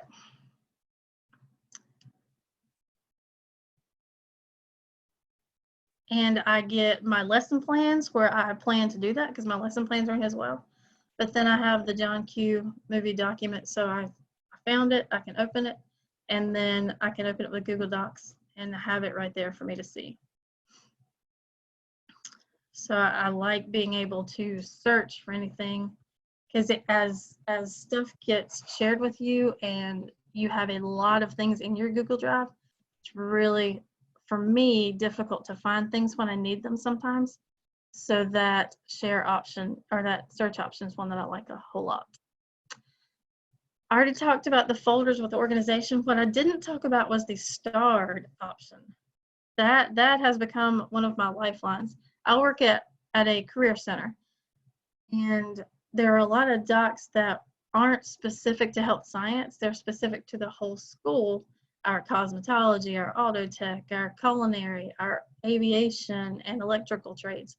And anybody needs access to the documents. Because it was going to show you student information, I closed my school drive, but I still have my personal drive up. And I do use it a little bit with my personal drive. There's a, on your left-hand side of your screen, there's a starred function. And if your drive gets a little crazy like mine does, then having an easy way to find things that have been shared with you is really important. So this is the start. What I will do is I'll go into my drive and I can right click on any folder. So let's say I wanna star this chain of infection so I can find it really easily. I right click on that and I get add to starred. So that will put it in my starred folder. So when I click on the starred folder, then there's that chain of infection. I also have, like I said, I taught sports medicine in 2 states. I've taught health science in 2 states. And a lot of people have shared things with me. So one of the high schools I taught at was West Ashley High School in Charleston, South Carolina. And the teacher who taught sports medicine, she shared that information with me when I left West Ashley so that I could still access her information. And if I needed anything, it was there. There are a couple of teachers in North Carolina who shared things with me. Things I've created that I just need quick, easy access to. So I'll star all this so there's not a lot there, but it's stuff that I can easily access. All right. So those, I love starred folders. Stars are probably my favorites. Then, please go quickly, thank you. Then getting all your files into Microsoft Drive. And that is one that I want to spend just a minute on. So I can create my folders in Google Drive, or I can just straight upload. And when I first got to Career Center High School, January, just a little over a year ago, I was given a flash drive, and I had to hold onto that flash drive, carry it everywhere that I went. And I'm relatively good at keeping up with things, but it was just kind of nervous all the time, thinking if I lose this, my whole life of the curriculum for North Carolina Health Science will be gone. So I uploaded that file into my Google Drive so I would always have access to it. So what you can do, and it doesn't really matter where I'm at, so I'm going to go back to my drive. If you do new, file upload, if you want an individual document to come up, or folder upload, you can upload the whole folder of information. So let's say I'm going to upload a folder. I'm going to go to my desktop, and there were no folders on my desktop. We'll go downloads. So downloads, I'm seeing nothing, and I know there are folders there. So we'll go here. So I just have some administrative paperwork for myself on my flash drive for health science. So I can just click that admin folder, and there are 30 folders there. I trust it. I'm going to upload it, and it's going to upload down here in the bottom corner of your screen. When that is done, you will have that folder here in your Google Drive, and it's accessible to you anywhere on your cell phone, on any computer that you sign into with your Google. So you have access to that no matter where you are. So getting all your folders into Google Drive will make it easier, and it's a really easy way for me to share things into your Google Drive. So you always have access to your stuff, my stuff, Karen's stuff, Nancy's stuff, whoever shares with you. Oh, and I was gonna, well, I won't do that, but I had created a file that said Nancy is awesome to upload stuff into. But we'll skip that since my technical difficulties made us a little off on our schedule. So that is kind of the nuts and bolts of what I wanted to share with you, and what I thought might help you with sharing information with each other in Google Drive. I shut my chat box, so I can't see the chat at all to know if there are any questions for me, and I am ready for those if you do have any.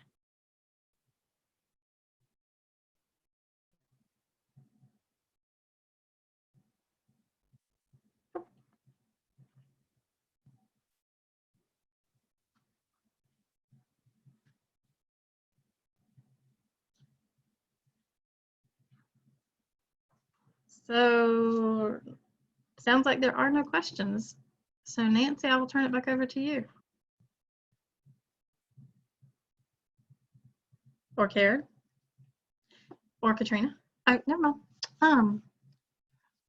How do I share files with students so students don't have to ask?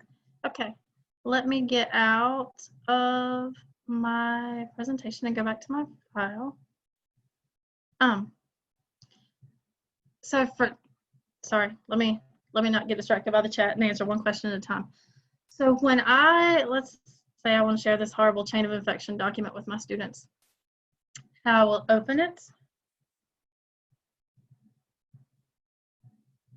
slowly. My internet is never this slow. I joke that students are starting to wake up now and work on stuff, even though it's on a Saturday. And at this time of day, here in North Carolina, it's almost noon. So that's when the internet really starts to slow down. So when I open the document and I go to my advanced file, I can change this from private. At private, they're going to have to request access from me to see it. If I change this, I can say anyone with the link can open it. They don't have to sign in. They don't have to do anything. I save that. And if I upload this to my Google Classroom or our learning management system, now they can open it and they won't have to ask me anything. One of the things that I've been encouraging my students to do is when they open it, they can see it. But in Google Docs, this is a drawing. So in Google Drawing, they're going to make a copy for themselves. So if they make a copy, it's going to be a copy of the chain of infection, and then they can type all over it. I don't want them typing on my original, so I don't want to give them complete access to my original. I want them to have a copy that they're going to type on. Still can't. Trying to get me back to the chat. Okay, I'm here for you now. Okay. Is there anything in the future that would help students automatically translate Microsoft Word document to Apple Pages or Google Docs? And you may not know the answer to that. So Google Docs, you can take a Microsoft and change it to a Google Doc. If you do your file upload, and let's see if I have something. So I did letter of recommendation. So I'll click this letter of recommendation. She's a college student, so I think it's okay for you to see her name. But so I uploaded it. So when I upload it, it's going to be a Microsoft Doc. So when I open it with Docs, the presentation stuff shows up at the top of my screen. I can't find it. Okay. So when I open it in Docs, and it's going to open, eventually, there it is. Okay. So now I'm going to file,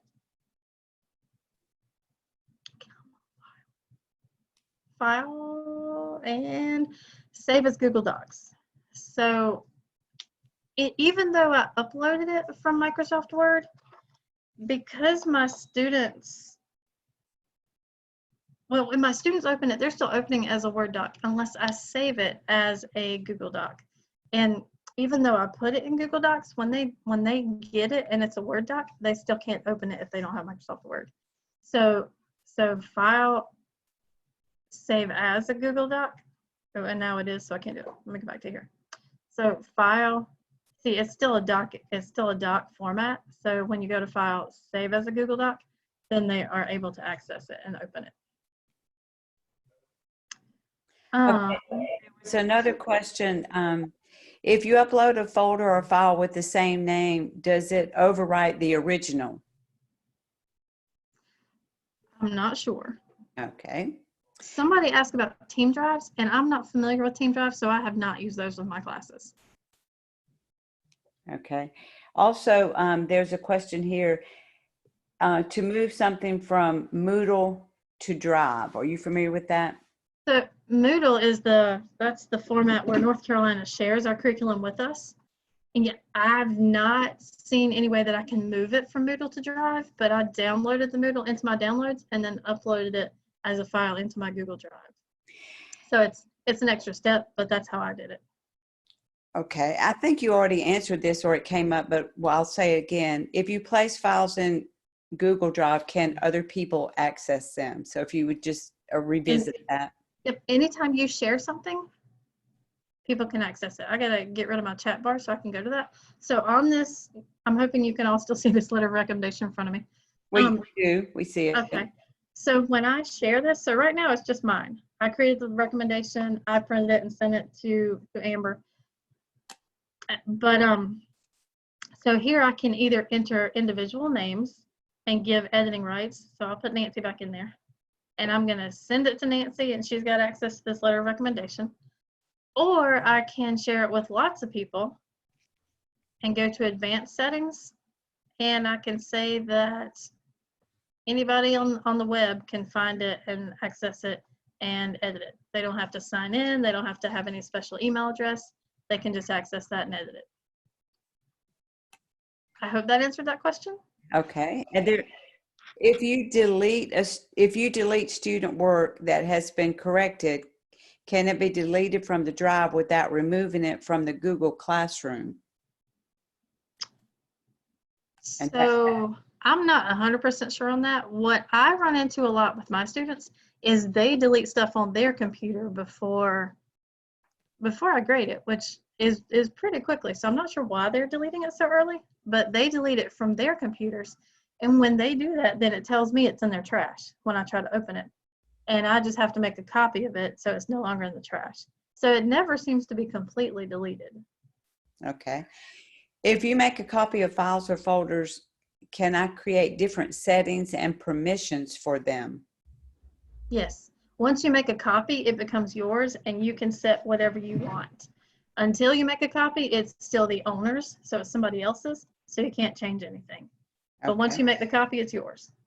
Okay, we have just a few more questions and a few more minutes. Privacy issues when you use your own drive with students. I don't use my own drive with students. I use my own drive with you guys, so you wouldn't see my students. But we, at Winston-Salem Forsyth County Schools, we have the Google Drive. We don't have Gmail, but we do have the Google Drive. So all of my student stuff is in my Google Drive. I don't use it with my students. So I will share things from my personal drive into my school drive, and make a copy of it there to share with my students. Okay, it says we are not going over Google Hangouts today. If you need, okay, so sorry, that really wasn't a question. Let's see. If you want to force a copy of your document when sharing it, oh, that was an answer. People are answering for you here, which is good. Yay! All right. Well, I appreciate the help. Can a co-teacher in your Google Classroom access your drive without you giving specific access? Nobody else will be able to access my drive unless I share it. So I can share. I don't know if I can share the whole drive. I can share stuff in the drive. It's like I could share my commercial driver's license information. I could share my HSEA folder. Someone else may be able to answer that. I don't think I can share my whole drive with someone else. I think it's just specific parts of the drive that I can share. At the end of the year, how do you clear out your class folders? I think I see Karen answered that. Says you delete it under the class, go under classrooms and then class folders. Is there anything else you want to add to that? Yeah, and a lot of times I'll just archive that class in Google Classroom and it archives everything, and then I'll create a new class name. Maybe it's Health Science 1 and I'll do Health Science 1 2019, and for this fall it will be Health Science 1 2020. So the archive wouldn't have an issue with that name being reused. Okay. Well, I know that your stress level was out of the roof, but you did a great job. And we just really appreciate you taking time to readjust your schedule and getting through this. So thank you so much, Melissa. We love your background. We know that's not exactly where you are, but maybe where you'd like to be. But thank you so much. And we're getting close to back on time here. So Linda Wirt, if you want to go ahead and share your screen, I think you're unmuted, and Linda will be our next speaker, and she's going to be talking about digital lesson plans. So let me just welcome anybody that may have just come on. We are bringing this to you from the National Consortium for Health Science Education. My name is Nancy Allen, and I serve as the executive director for that group. And we had a great group of teachers, health science teachers, who felt very comfortable with sharing their tricks and their strategies for online learning. And so with the abrupt change and schools having to move in that direction, we thought it would be great to offer this opportunity to other content areas. And so while we support health science teachers at the classroom level to grow and enhance their programs, we wanted to share the love with all of you in other areas that may benefit from what they've learned through their experiences to teach online. So all these sessions are recorded, They will be posted at healthscienceconsortium.org/webinars. And that was in your email that you received last night, reminding you about this opportunity. So all the recorded sessions, as well as the PowerPoints that these teachers have so graciously shared, will be there. I invite you to check about Tuesday for that. We are willing to provide you a certificate if you attend at least 2 sessions. It will be a certificate that documents contact hours for professional development. But I'll need you to send that to me at the end of the camp, because if you send me an email now and say, I'm going to attend them all, you never know. Something might come up. You might have a better offer and drop off. So if you'll just email me at the end of the camp and let me know how many sessions you attended, then we'll get those back out to you sometime next week. So remember that we'll be doing questions through the chat feature, and Linda will take those the last 10 minutes of her presentation. So here she goes with about 20 minutes of content, and then we'll get back with questions. So you can put them in the chat room there. Thanks, Linda from Delaware. Take over. Hello, everybody. Welcome. My name is Linda Wirt. Like Nancy said, I'm a career and technical teacher in the Newcastle County VOTEC School District here in Delaware. I'd like to share with you today an easy way to create digital lessons that you can share with your students to complete while they're at home during this time of distance learning. I mean, this resource can be used by any type of content teacher. It doesn't have to be health science, and any grade. I find it especially useful for career teachers like myself because you can customize it for the unique instruction that we have, that we need to provide our students, given our content is very different than a traditional classroom. The platform that I'll be explaining to you this morning is called Test Teach with BlendSpace.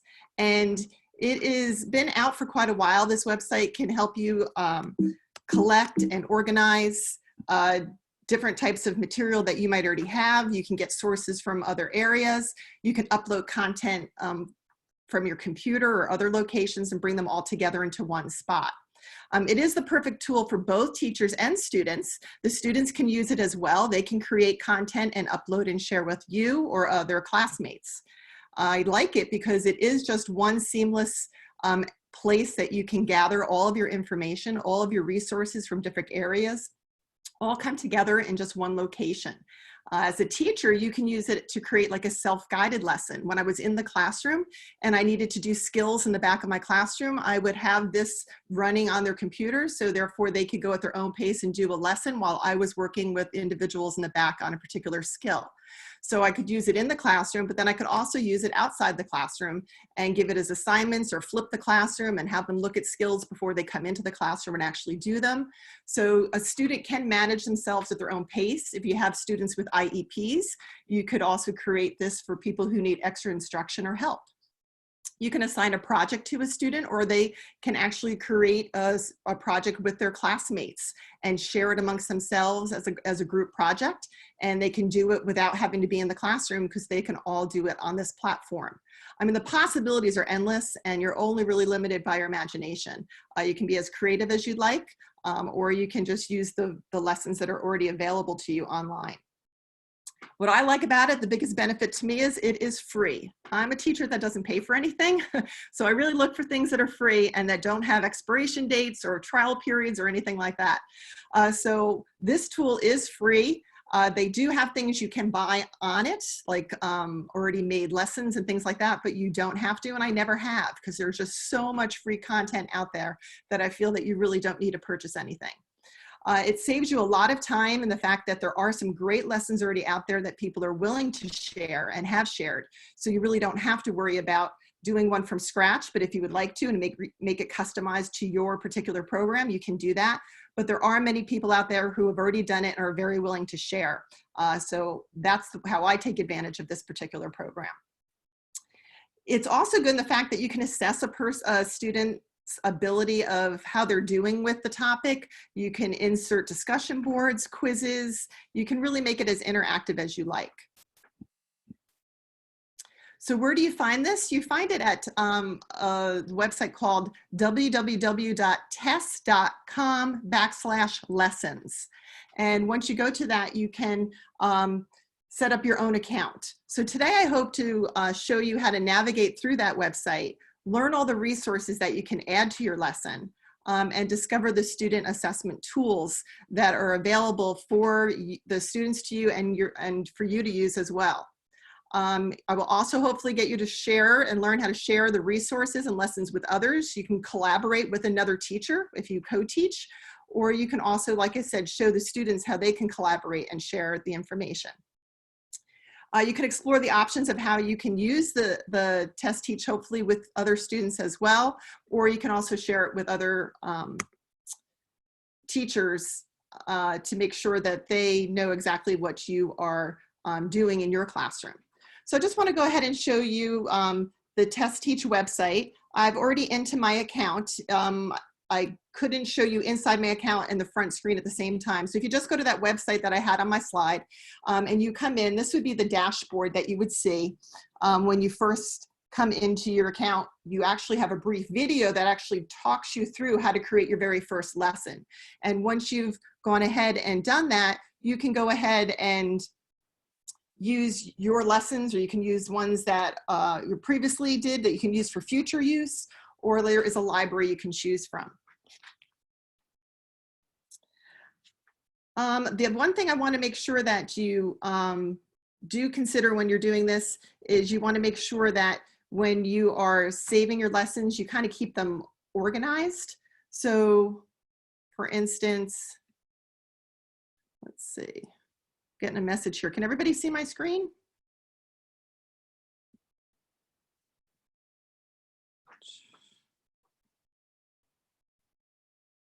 Okay, good. Yep, You can see it now? yes, I see it. Okay, perfect. Okay. So this is what the platform looks like. If you'll notice here, if I click new lesson, I'm going to actually walk you through creating a new lesson. So this is what it would look like. You would come in here and you can decide what do you want your lesson to be about. So I'm going to say, with what's going on right now, I'm going to say I want a lesson on infection control. So I'm going to go over here and hit search. And when I search, it's going to search all of these different platforms that are available. Test.com has their own resources that you can see. There's free ones, there's lots of free ones, or you can purchase them. Then using this search engine, you'll see it says infection control. I'm just going to click this and it's automatically going to go into YouTube for me. And it's going to search all of these different videos that are available on infection control. Then I can search Google with that same keyword search. I can go into Google Images. I can go into Flickr. I can go and insert a web address that I might know I already want to use. Once you've gone ahead and saved a resource, it goes into your own library here to reference later. If your school allows, you can hook up your Google Drive and you can import things from your Google Drive. You can also access things from your Dropbox. And your actual computer, you can upload files. For instance, these are PowerPoints that I've created on my computer that I've uploaded. And then lastly, you can also connect different standards if you'd like those connected to your lesson as well. So let's go back up to the top where it says infection control.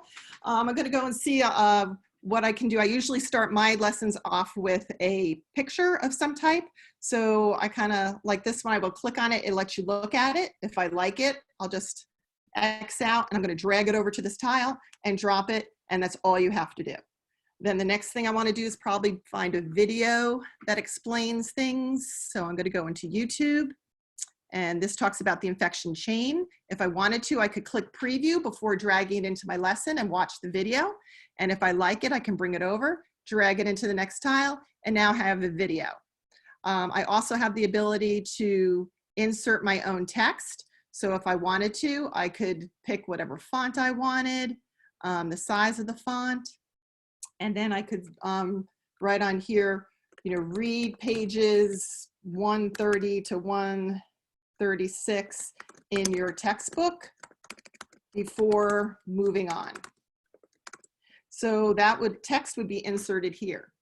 Now, let's say I wanted them to do the reading before. I can move any of these tiles around. So I can say, okay, I want them to read first, and then I want them to watch the video. And then I can change this label here to read, please.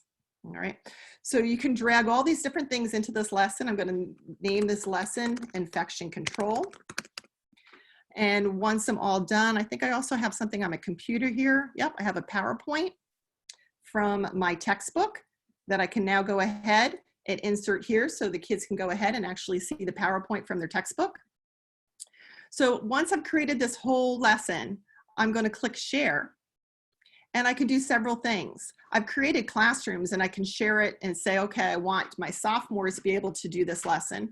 Or I can highlight the link and send it to any students or post it in any folder, or you can dump it directly into your Google Classroom. I can embed it. I can do it on Twitter and email. I can assign a QR code. So you can share your lesson in many different ways. You can also adjust your privacy. You can say that only you can see it while you're working on it, so nobody can look at your content as you're creating. I always usually set it at anyone, so anybody has access. I'm pretty free in sharing all the lessons that I create. Or you can make it so that only people that have the link or your students can see your lesson. You can also even make everything private within your lesson. So if you want all your resources to be available, you just leave this clicked. But if you only want the public resources that they could have gotten themselves available, then you can just make sure that those things are available. Like for instance, I might say only public resources, and then that way they couldn't see my PowerPoint that I created or that I took from my textbook. So you can decide how private you want overall or within your lesson itself. And collaborating, I can decide if I want to work with another teacher. I can co-author this so we both would have access to this lesson at the same time. Or if you have students who are working together, they can co-author a presentation or a project together. And then you just copy this link when they're ready to share it to you, or they're ready to share it with the rest of the class. So that's just a quick way of putting together a lesson on your own and creating it. But let's say you're not sure, you're feeling a little bit overwhelmed. There's plenty of lessons to pick from. So anytime you want to go back to the home page, you click this little blend space, and there's this word right here on the top toolbar. It says Lessons Library. If you click that, it's going to bring you into test.com's Digital Lessons Library. And you'll see they have it categorized here: math, science, social studies, language arts, technology, art. There's all different types of topics. But once again, you can search by keyword. So I teach health science, but let's do something different. How about culinary? Culinary arts. If I were to search culinary arts, I could see that there's all these different lessons that are already made. And if I look at the little I here next to it, that's letting me show how many times that lesson's been viewed and used. So this one is at the top. So I'm going to look at this lesson real quick by Ron Edwards.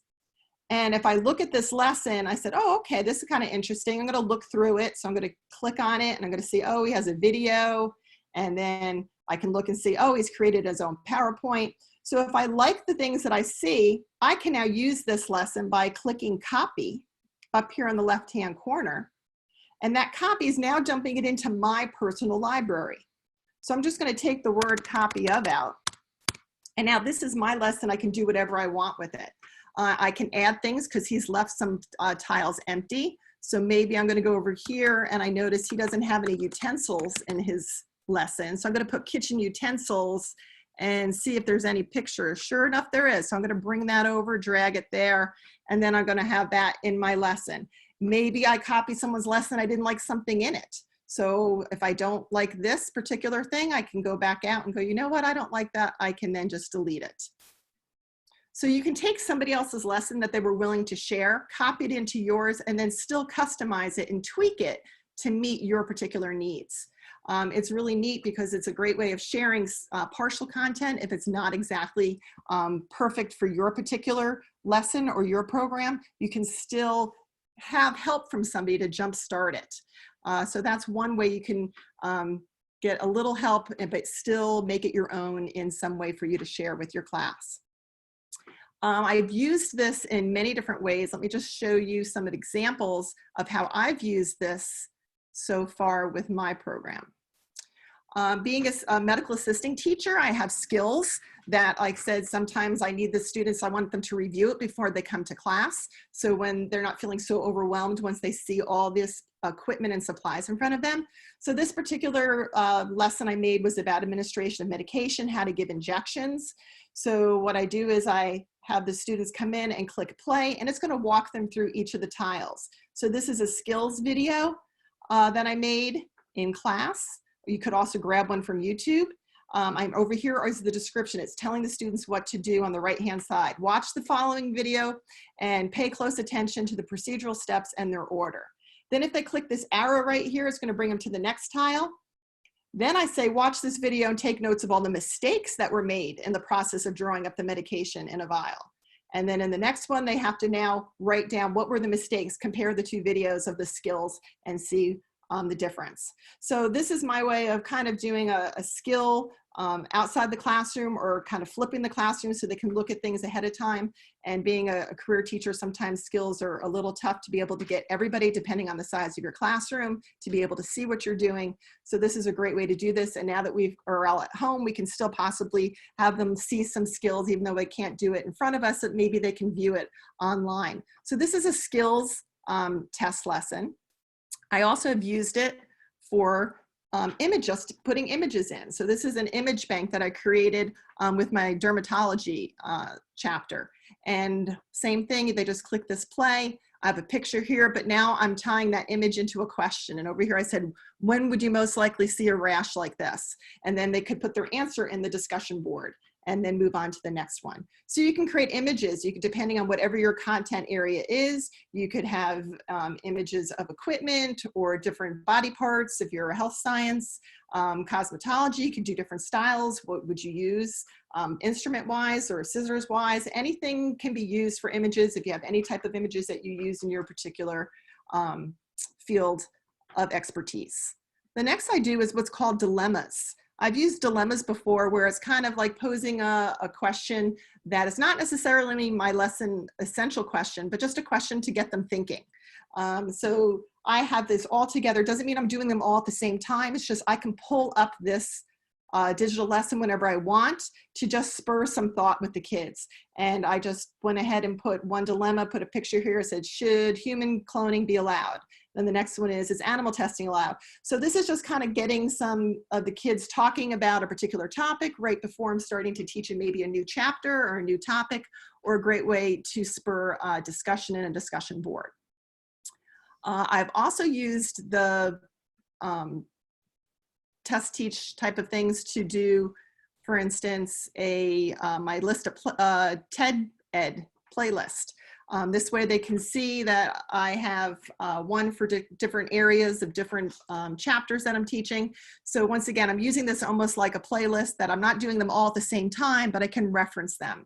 And I don't have to keep looking for them. I've put them all in one spot as a reference.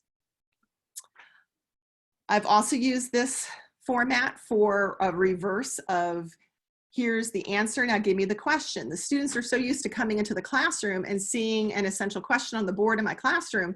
Well, now that we don't have a classroom to go to right now, I have flipped it.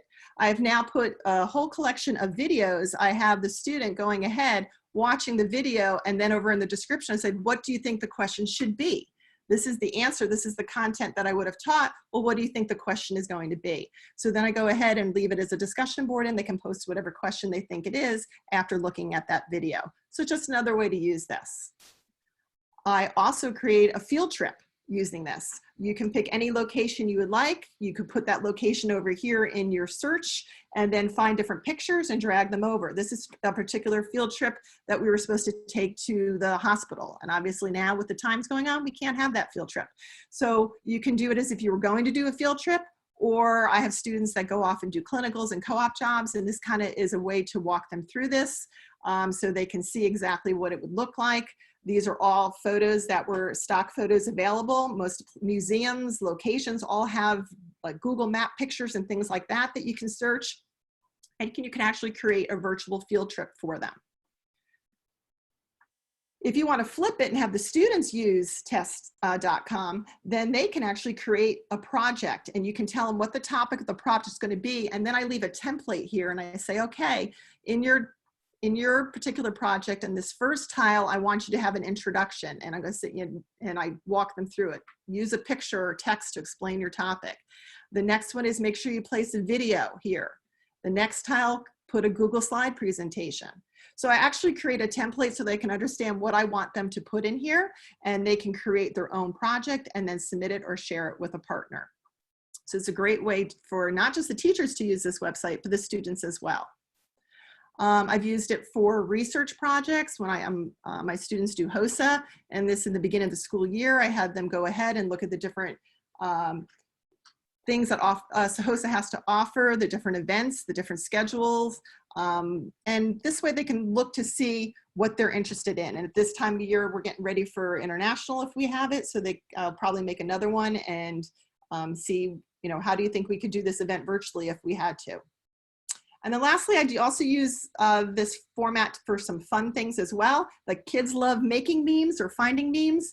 So I put out there just this week, post a meme about PPE, because PPE is the hot topic right now and the lack of it. So kids sent me PPE memes, and then we went ahead and made a little test.com here with all the funny PPEs that the kids could share. They had a good time with that. And when we had a Zoom class meeting, they all had fun looking at them and commenting on the different ones. So as you can see, this is a platform that can be used for many, many different things. Your imagination is the only thing that's holding you back with this. And like I said, you can come up with your own, create a new lesson, or you can use the lesson library and use what's already there. I think at this time I'll go ahead and ask if you have any questions. All right, Linda, I'll be helpful with you. Great. Mostly in the chat feature is, wow, whoa, wow, this is life-changing. So I did see a question here, used instead of Google Classroom? No, not instead of, you can share it through Google Classroom. So Okay. Once you have a lesson, and let's look at this lesson here.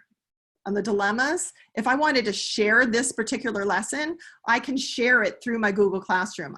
This isn't going to do anything for me because I don't have Google Classroom, but if you click this, you could now share this link for this lesson right in Google Classroom. Okay, thank you. And then there was a question from Sarah. Does anyone use Schoology? Do you know if this can be uploaded? Yes, that's all my school uses is Schoology. So yes, I use it exclusively all the time, every day.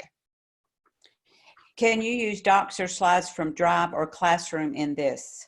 Yes, you can. You're going to go over here. If you connect directly to your Google Drive, you can click right here. You just have to add your account and you go straight into your Google Drive. My school district has restrictions that I'm not allowed to go into it because they don't want you to accidentally share something that they've shared with us. But if you have your own personal Google Drive, you can do that. And you can share documents as well. So it connects directly to your Google. So you really need a Google account in order to access that. So most students do have Gmails or Google accounts, or they can get one for free.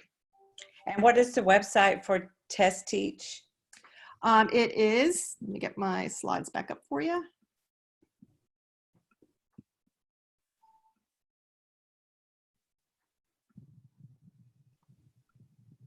Oops. I had it here. Hold on. I think it was on the first one. Is it on the first one? Maybe not. There it is. It's www.test.com/lessons. Make sure you make that plural because it won't come up if you only write the word lesson. Okay. What do you believe is the advantage of creating your lessons in Blend-Space platform rather than directly to Google Classroom? I don't have Google Classroom, so therefore it's an advantage to me because I don't have access to something called Google Classroom. I only have Schoology. So this, to me, is the advantage is I'm able to put multiple sources all in one area, and I can't really do that with Schoology. And also I can create an entire lesson and I can have the students create it as well. So the versatility is endless. Okay. Is there a time limit with Blend-Space? There is not. There's no expiration. There's no trial. It is free all the time. And I've been using this for 3 years. And my lessons are all still there. Can you edit PowerPoint or Google Slides already in the presentation? They are uploaded and then stored. So as long as you have in those active, yes, they can continue because they're attached to your computer. Can you put this into Canvas platform? Yes, you can. Can you drag and drop from 2 different lessons to combine one? Yes, let me show you.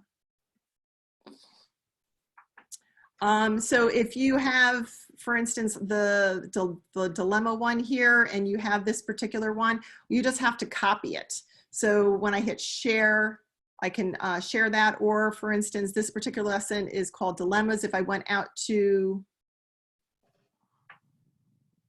the lessons library,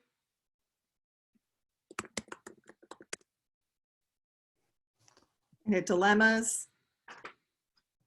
my thing's taking a long time. It's right here. It's called A Dozen Dilemmas. Then I could go ahead and copy that, and then I can drag and put it wherever I would like. Okay. Can you add a recording of yourself from Screencastic, for example, or another recording of yourself teaching? Absolutely. That's what I did in the lesson I showed you, skills. All these videos are of me. So I recorded myself. Hi, this is a skills demonstration for you. So I couldn't find videos that were appropriate for the skills that I was teaching. So I created them myself and brought them in. I've done Screencastify, which I've done, I'll show you here. That is very easy to bring in as well. Let's see, my freshman class. I wanted to be able to introduce myself to everybody. And so I created this in Screencastify and then just brought it, that's a great picture of myself, to bring it in this way. So yes, you can use Screencastify or any type of video and bring it right in. Okay. Do they type in the file or on the paper or the post somewhere? Usually if I'm doing something for, and it's in Schoology, I'll have them take the assignment. So for instance, on the skills one, I had them on this particular tile write all the mistakes made in the video and on the handout. So I either had a handout, but for this right now, I'm going to refer them to a folder in Schoology. Write your answer in the assignment folder on Schoology under administration of medication. Okay, I'm going to try to get to a few more questions here and then we'll have Katrina. Do the students have to have TESS or Blend Space account to do the discussion you see on the side of the lesson? They need an account to even be able to do anything. So it's a free account. The kids create their own account. They go to test.com/lessons just like yourself, and then they'll get a code to join your lesson. So if you will notice over here, when I go into my classes, you'll see these codes here. They're given that code, and that will bring them into their class so they have access to my lessons, and they will have access to all my lessons within their class. If I only want them to have access to that particular lesson within that class, then I'm just going to send them this link.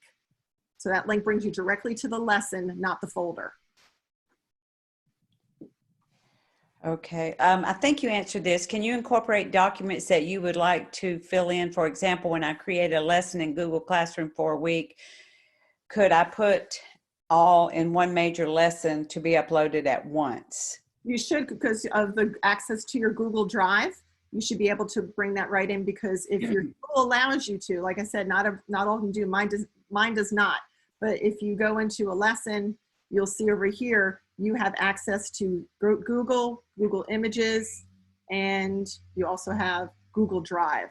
So as long as you have access to your Google Drive, you can bring anything in. It says, how do you have students demonstrate the skill back? Can they demonstrate I that? have had some teachers, I think it was culinary in my building, did that, where they had the kids videotape themselves and then insert it into a tile. I don't use that for skills test out. I see things in person. Every state is different as to what their mandates are. But for instance, I'm getting ready right now to teach assisting in surgery, which is going to be pretty difficult to do from home. But I have a makeshift bandana and a knife and a fork, and I'm going to show them how they would wrap instruments if they were in the classroom. So you can be creative in that way, but I don't use it as an actual skill test out. But I do have them record themselves so they can kind of do like I did in my example, which is what's the correct way versus what's the mistake. So I might have them go ahead and compare their video next to my video, and they can see, okay, what mistake did I make? What didn't I do that Mrs. Wirt did? So this is the correct video, this is the error video. So you could always have make a tile here of you or of one from the internet here, and then they can insert their tiles next to it of their recording of themselves. Are discussion boards open to all students, or are they sent directly to you? They're open to all students. They're located on the side right here. So unfortunately, that's one feature I do not like about test.com is you can't hide, like you can in Schoology, like you can't hide any of the previous comments until they comment. They are going to see the people above them. So I, of course, set norms and etiquette for proper things to write, and I, do some type of example so I know what their expectations are ahead of time. But that is one feature that I'd have to say is not the greatest on here. It isn't as interactive and controllable as it would be in other platforms. Do you place a grade on your discussion board? I do not on this. I do on Schoology, but I do not on this. Okay, maybe a couple more questions. And then Linda, I'll share this, I'll share the file with you, and you'll have these folks' email addresses. Do the students create, yeah, you said they create their own account. We did answer that one. It says, can Linda share her blend space with us? Oh, you absolutely, yes, I will have no problem doing that. If can also list all of my ones that I've created, and you can just search as long as you're using the same keyword search. So for when I was presenting in St. Louis this past year for the convention, if you just put administration of medication in the search bar, you're going to find mine. It's going to come up. Because it says, is there a fee? But I think you answered that. Nope, it's all free. Free. I don't pay for anything. Our favorite word. Well, the funny thing, Linda, being a nurse myself, I hope we didn't drop off anybody when you were showing those great images, Sorry, I forgot about that. My administrator used to come by every time I was teaching the reproductive system. So he would always say, I'll be back for another lesson. So that'll be fine. I always plan my planned observations for then. It gets them in and out much quicker. Well, thank you so much, Linda. Mostly what I'm seeing here is this is life-changing. So you have a whole group of followers here now. So really appreciate this this session, and I know that you'll answer questions that we didn't get to at a later time. So Absolutely. Thanks, everyone. All right. Thank you. Okay, so we'll dive into our next presenter, and that is Katrina Haynes. Katrina, are you able to share your screen? Linda's at the camp. We see her there. Yes, hopefully Okay. you can see it. We can see it. All right. Welcome, everyone. If we have people that have joined us, we're just a few minutes off schedule, but this is our 12 o'clock presenter. And we're bringing this to you from the National Consortium for Health Science Education. And we are a collaborative that supports teachers down to the classroom level. Obviously, our focus is on health science, but we have wonderful teachers who are outstanding at what they do. And these group of 8 teachers felt very comfortable sharing how they deliver lessons online. And so we wanted to open that up to content areas across CTE. And I think we even have some elementary teachers on, as well as administrators, and all across the board for CTE, academics as well. So we welcome you. We will be happy to provide you with a certificate if you attend up to 2 sessions at the camp. And so it'll be 1 hour up to 4 hours, depending on how many sessions you attend of professional development. You just need to email me at the end of the camp, even if you on me and tell me I attended 3, I attended 4, ever how many you attended, and we'll be happy to send those certificates out to you next week. Also, every session is recorded, and the teachers are gracious to share their PowerPoints. So if you go to healthscienceconsortium.org/webinars, in the probably around Tuesday, everything will be posted there, and so you'll have access to the PowerPoints as well as to the recorded lessons. So with that being said, remember that Katrina will have 20 minutes of content for us, and then we'll use the last 10 minutes to answer as many questions as we can. If we miss a question, I'm going to ask these nice teachers if they're willing to reach back out to you. We have a file that captures all the chat questions. So Katrina, you're on. Okay, thanks, Nancy. So thanks everybody for being here. I know it's lunchtime in the Eastern time zone, so if you need to slip out and get something to eat, we're still going to keep going. I'm Katrina Haynes. I'm a national board certified teacher in career and technology, and I work in a public virtual high school teaching health science courses. I transitioned from a regular high school ahead of you all this year. I'm also completing my master's in instructional technology by remote learning. So really, I'm doing the same thing as you guys are, except I'm a teacher and a student by remote learning. So I think I can bring both perspectives, but I know a lot of you are probably doing continuing ed by online also. So I want to also throw out there that we all put this together in a week, right, Nancy? And so the presentations that you're seeing, we literally called on these teachers, less than a week ago and say, hey, can you share what you have? So shout out to all the teachers who are presenting and to you guys too, because I want to make sure you guys keep things in perspective. So you guys are not virtual school teachers by the traditional sense. You are working in a time of national disaster while you are sheltering in place.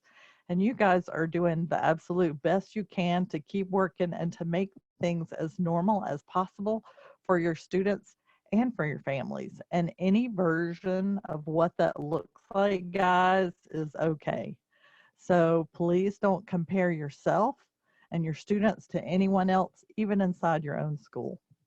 Okay, so let's get started. So we're looking at I call it a landing slide. So you don't have to have one of these, but if you're doing an online lesson, it can be a lot of different ways. So this is what I use for when I'm doing a live session and students are coming in, and so they can see in one place to begin with the agenda on the right with the learning targets that I have for the session. So for you guys, your learning target is I can compare and contrast synchronous and asynchronous online lesson planning. So don't worry about the big words. That just means I can tell the difference between planning a live lesson and one that's just pre-recorded or one that's just posted online. So here's also where you can post some etiquette if you're doing a live session, a cartoon, or a bell ringer. And I like to post a picture of myself, especially if it's not live. That way, your students really want to connect with you. And if you've ever done a long distance class, then you may have never seen a picture of your teacher, right? So even if you don't feel comfortable sharing a picture of you, what you look like at home, in these times, guys, that helps your students connect with you even better. Okay, so when you're doing remote lesson planning, it all pretty much looks the same way. Okay, so every distance lesson that involves interaction with students follows this basic design in some way or form. If you're able to post a recording even just once a week, even if you don't normally, it will help your students connect with you so much, and it doesn't have to be 30 minutes. So teachers in my online class often post a very quick video of themselves in the classroom, and it really helps everybody feel less disconnected. We know not everybody has access to the internet. We know that. So like I said, you're just doing the best that you can. So if you're doing a live lesson where the students come in or a pre-recorded lesson, it still has these basic components. You want to welcome the students to class, even if you're pre-recording it. Give a brief overview, list some protocols. You can do that in a lot of different ways. We've already seen a couple of different ways to do that in the earlier sessions, but your students really want to see you. Then the next part is the content, and you really don't want to make that be any longer than it has to be. I would say in this day and age, maybe 10 minutes of just you talking, because you know you're going to lose those students pretty quickly after about 10 minutes. So you could use a video, but I encourage you, when you're doing live or pre-recorded lessons, to use, as you said, other presentations.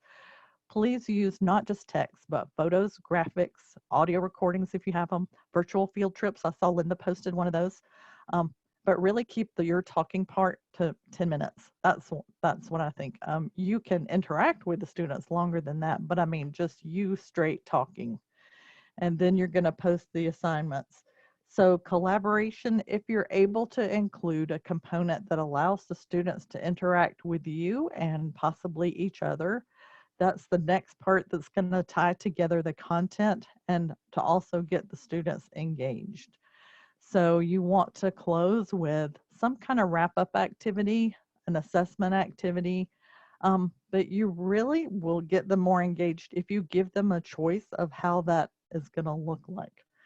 If you're teaching something that's heavy in skills, you may not have a choice. But if you're teaching something that's maybe more concept-oriented, you can give them a choice of how that's going to look like.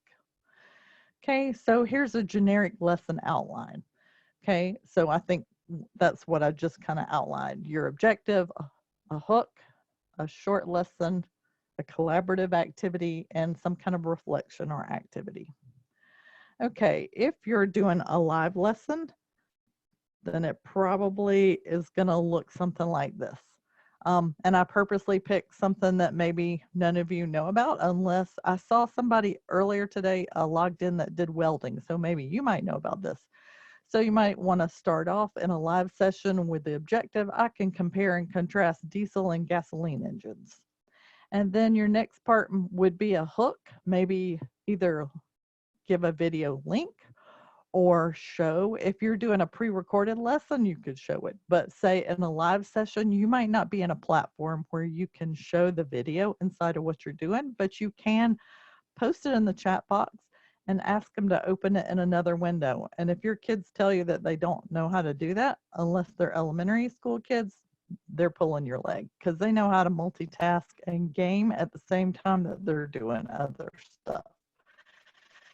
Then you could do a 10-minute content with visuals and words, and then maybe ask each student to type in the chat box the name and a characteristic of each type of engine, and then do a follow-up activity of some type that you could post in your learning management system.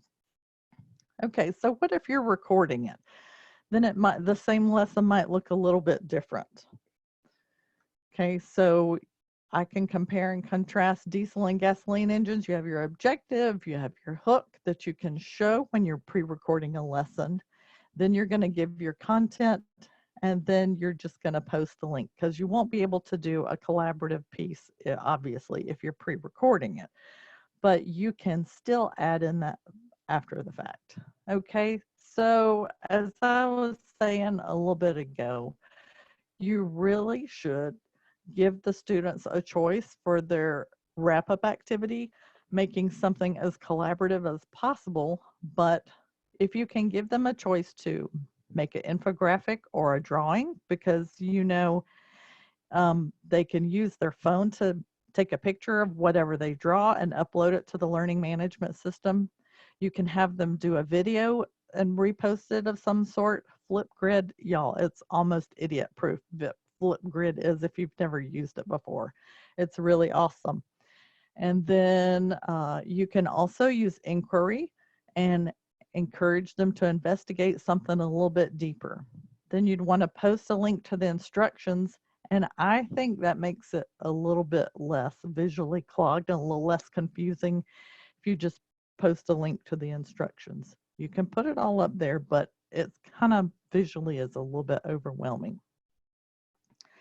So I know Stacy Elwood is going to talk about this later on. She's going to talk about things you can do with your students if they don't have access to the internet or if they don't have a device. So stick around for that. Okay. All right. So just please, I would encourage you all to keep your assignment load to a minimum during these crazy times. And keep in the back of your mind that not everyone has the same access to internet. And some families might even be sharing a computer for everyone to get their work done. They might even be sharing the student's computer. Okay, so now I'd like to stop for just a minute and let's do some informal polling in the chat. Okay, I'm gonna stop sharing. Okay, so let's do something in the chat. Okay, everybody type in 1 to 3 words. Type in if you do live sessions, type live. If you do recorded sessions for your students, type in recorded. If you just post assignments and don't do recordings, just type in posted. So I'd really like to say you do through all 3. You post recordings, posted, okay. Good. Some people are doing a combination. This is really interesting. Okay. So I'd like for everybody to notice that some people are doing a combination. Yeah, I saw somebody has tech issues, so you're just posting. Maybe you're only able to post your assignments, right? Okay, so think about if you're just posting your assignments, think about doing a recording and we talked about Screencastify earlier. When I use Screencastify, I do mine a little differently. I upload my recording to YouTube to my private channel. I make it private and then I post the link. That way, if you post the link, then your student doesn't have to download the video. They can just click on, of course, I know some schools will block YouTube. So I guess that's another issue. Okay, but Screencastify, I really encourage you. It's super easy.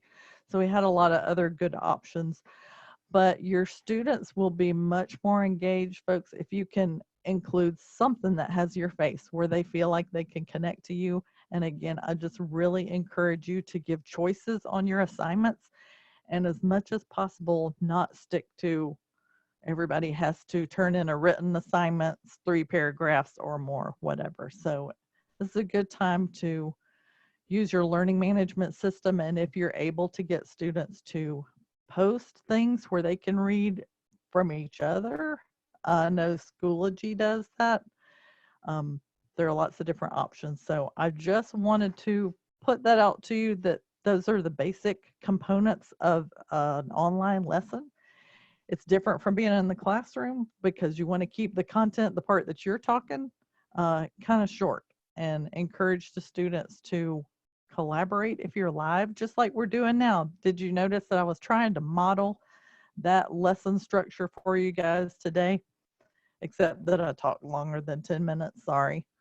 But getting the students to interact and post questions and also to do informal polls, I think is really helpful to keep them from clicking off. Okay, let's see, minimum number of subscribers. No, I have a YouTube channel. I have a private one. I have one from the school. And no, you just post your own videos, but you just need to make sure in the listings that you click it as private means only you can, with the link, can see it.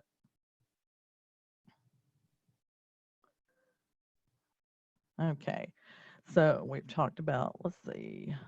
All right, what other questions do you guys have? That's true. Zoom has some privacy issues, and if you watch the news, people are figuring out how to bomb Zoom. Flipgrid is an app. It's also a website. So, right, to Zoom. So Flipgrid, one of the good things about Flipgrid is it's a web-based tool, meaning you don't have to have just the app, like some Apple products. You can go to the website and do it through that. Zoom bombing means people start screen sharing and post not very nice things. Okay. All right. Any other questions? Okay. I would like to, if you guys would post a couple other things, please post your learning management system, meaning what are you guys being asked to post your lessons in? Please type that in the chat. Post, okay, Canvas, Moodle, Schoology, Google Classroom, Brightspace. I haven't heard that one. Echo. District has not decided. So that means you could pick your own. Blackboard. I hate Blackboard, just saying. GC Energy, I don't know that one. Canvas, Google Classroom. Seesaw, that's good. Classroom, okay. Moodle. Microsoft Teams. Okay, so that's good. Keep going, guys. Keep posting in there. So I would say if you have a choice, I would pick one that there are more how-to videos about. Here's my favorite tech tip.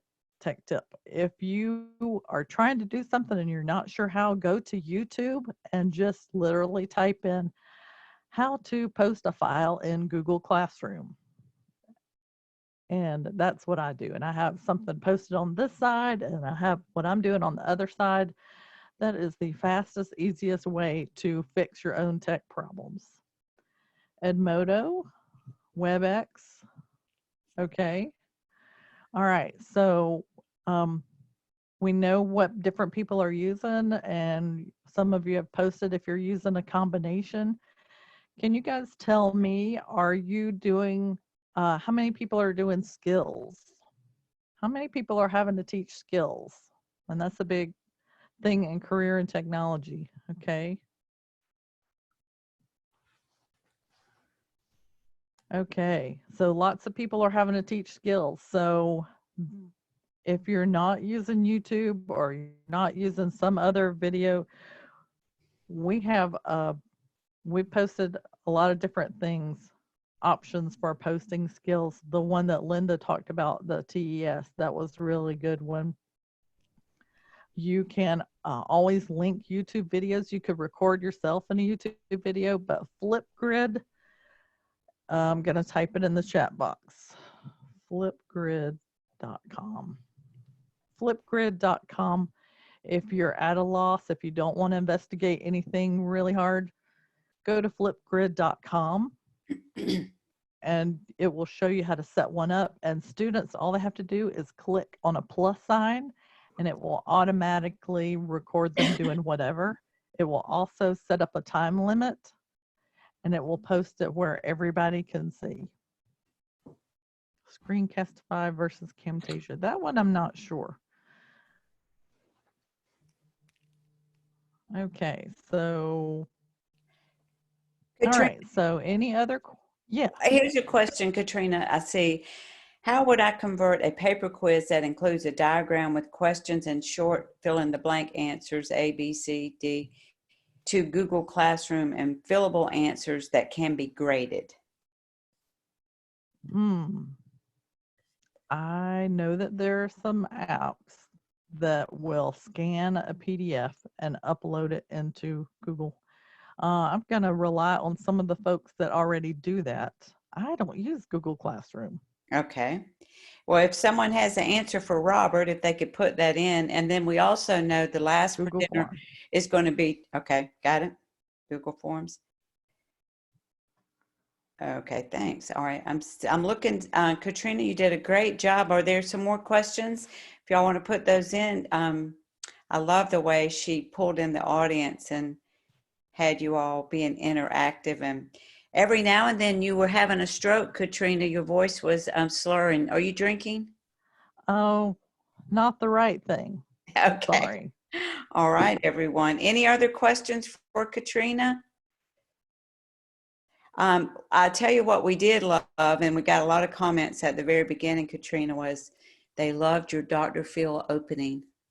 Oh, yeah. I wasn't able to see the chat. They really appreciate it. I just put my cell phone too because you said that people should be seen, and since I'm dressed for camp today, I did want to be seen. So just a shout out to Katrina. She serves as the Health Science Educators Association representative on the National Health Science Consortium. executive council, and she actually called me on Saturday of last week and said, I think we can pull off this camp. And I gave her a date of about 2 weeks out. And she said, no, that will be this Saturday. So I'm like, okay, it will be. And it was. And so, Katrina, thank you for nudging me along. And I can't thank the teachers enough. And also Phyllis Johnson, who has helped us some with setting up the Zoom and making this a real deal. So I think we're ready to move to our next presenter. And so I believe that we're back on time. And so we are welcoming now Aid Gonzalez, and she's from Texas. So Phyllis, if you could get Aid unmuted, and Aid, if you want to share your screen. Sure, absolutely. Yes. Okay. Can everybody hear me? Yeah. Good. Okay, good. All right, I'm going to do Okay. a little intro, Aid, in case some people are jumping on here for Sure. 12:30. So thank you again for being here.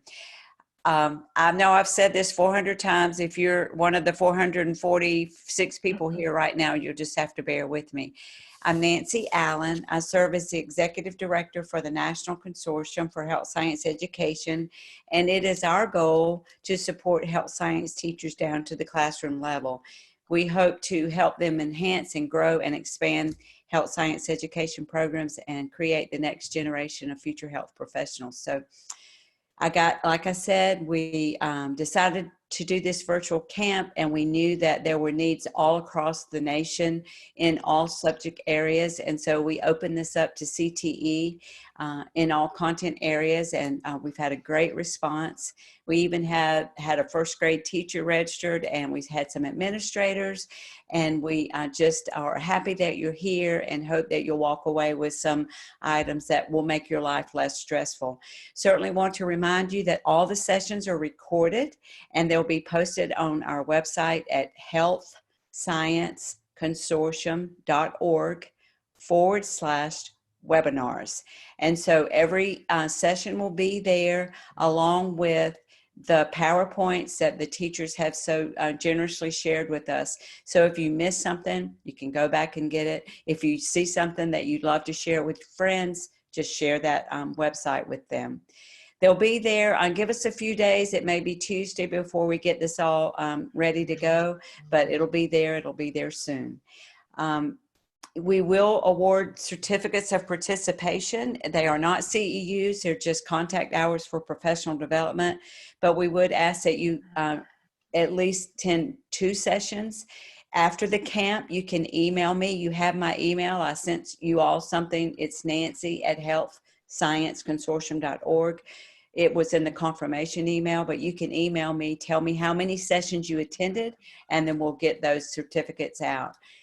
We have Aid with us. She's from San Antonio, Texas, and she will have 20 minutes of content like our other wonderful presenters have had this morning.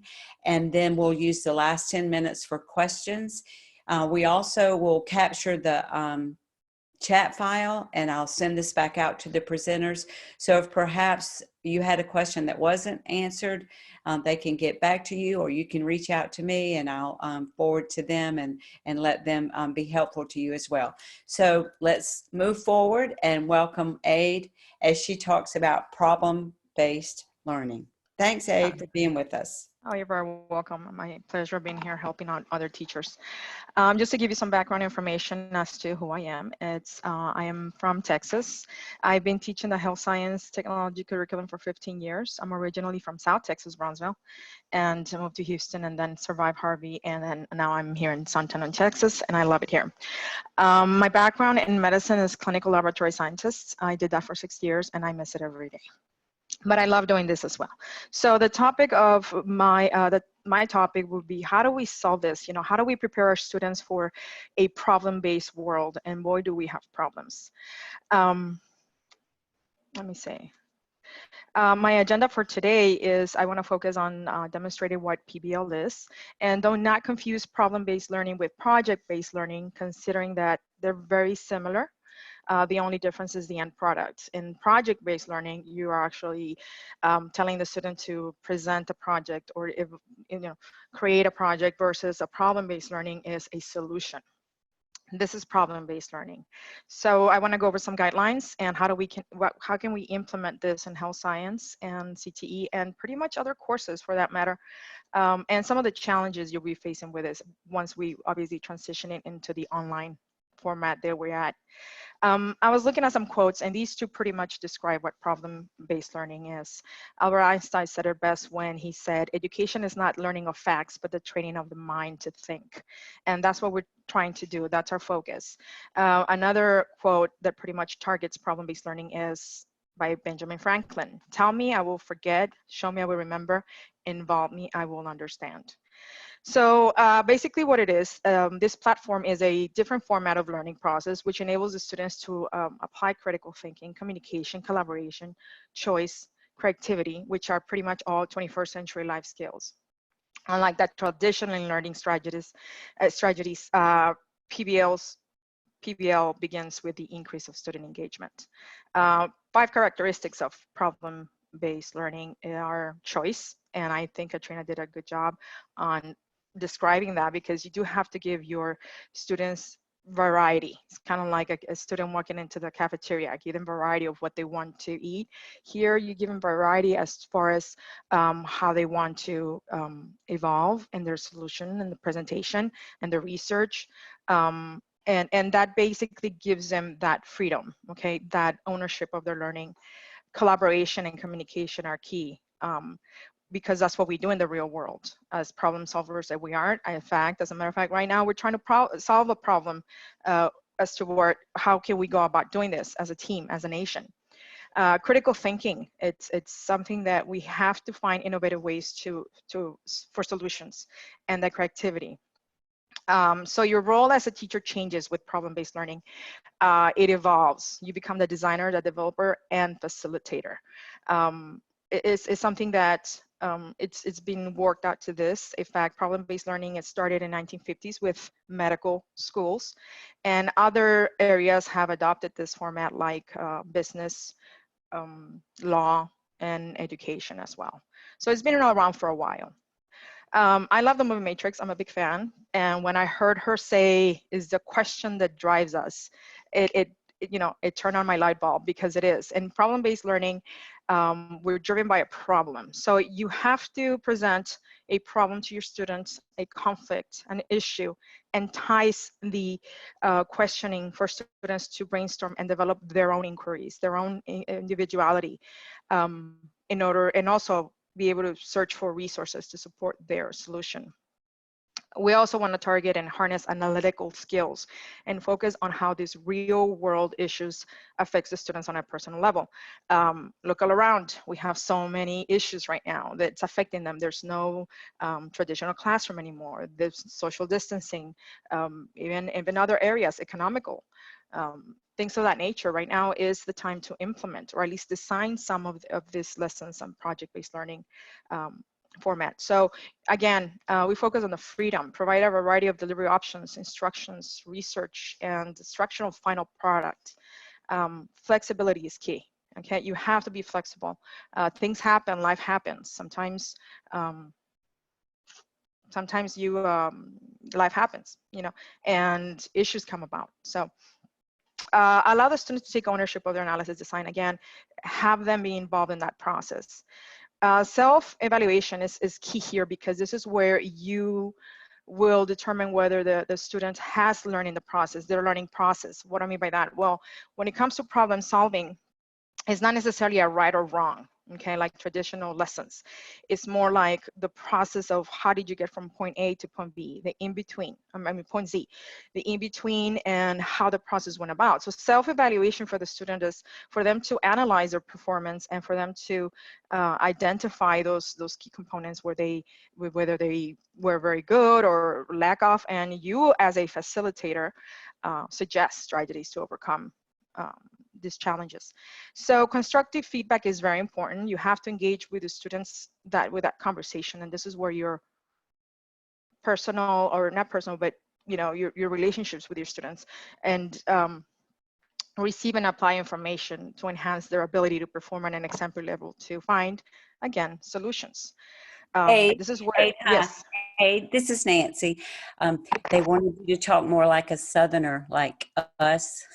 They, just slow down just a teeny bit. They're trying to listen fast, but just a couple of people said you're so excited that you're talking a little fast for them. Okay, thanks. Okay, I did. I'm sorry. I apologize for that. No So problem. I'm really glad it's being recorded. So as far as when you're developing your questions on the problem solving lesson plan or lesson format, you got to focus and you have to question yourself, is the real world issue? Is it affecting them? Is it what's affecting in the world? And right now, like I said, there's so much going on. Another thing that you have to consider is technology. Do my students have the necessary tools to complete this? Do my students have the technical skills to accomplish this?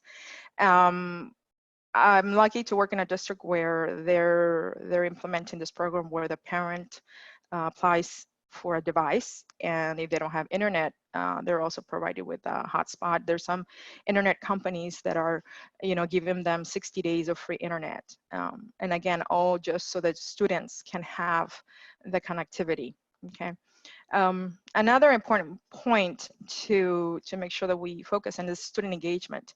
One thing is being in the classroom and monitor that. Another is online.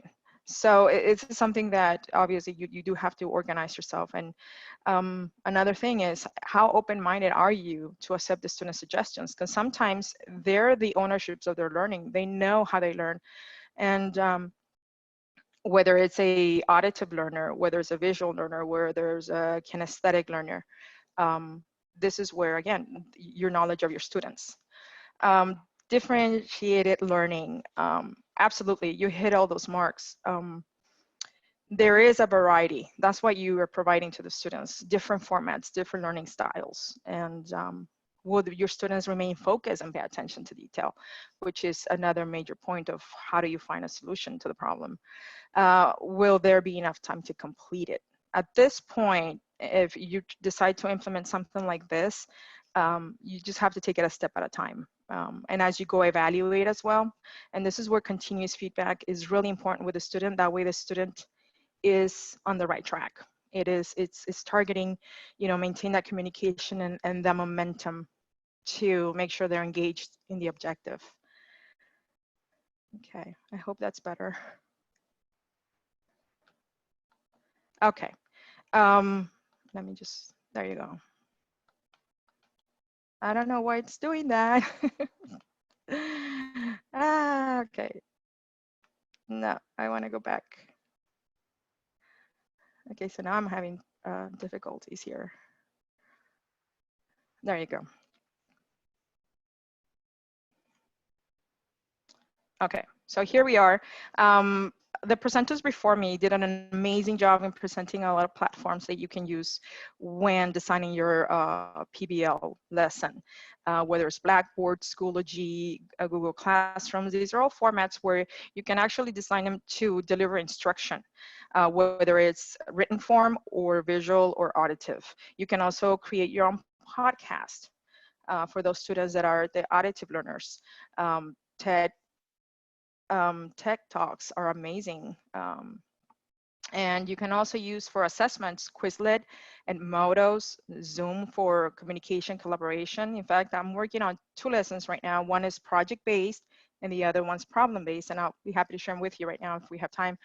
And I want them to record their own Zoom meetings, and they're gonna submit that as a collaboration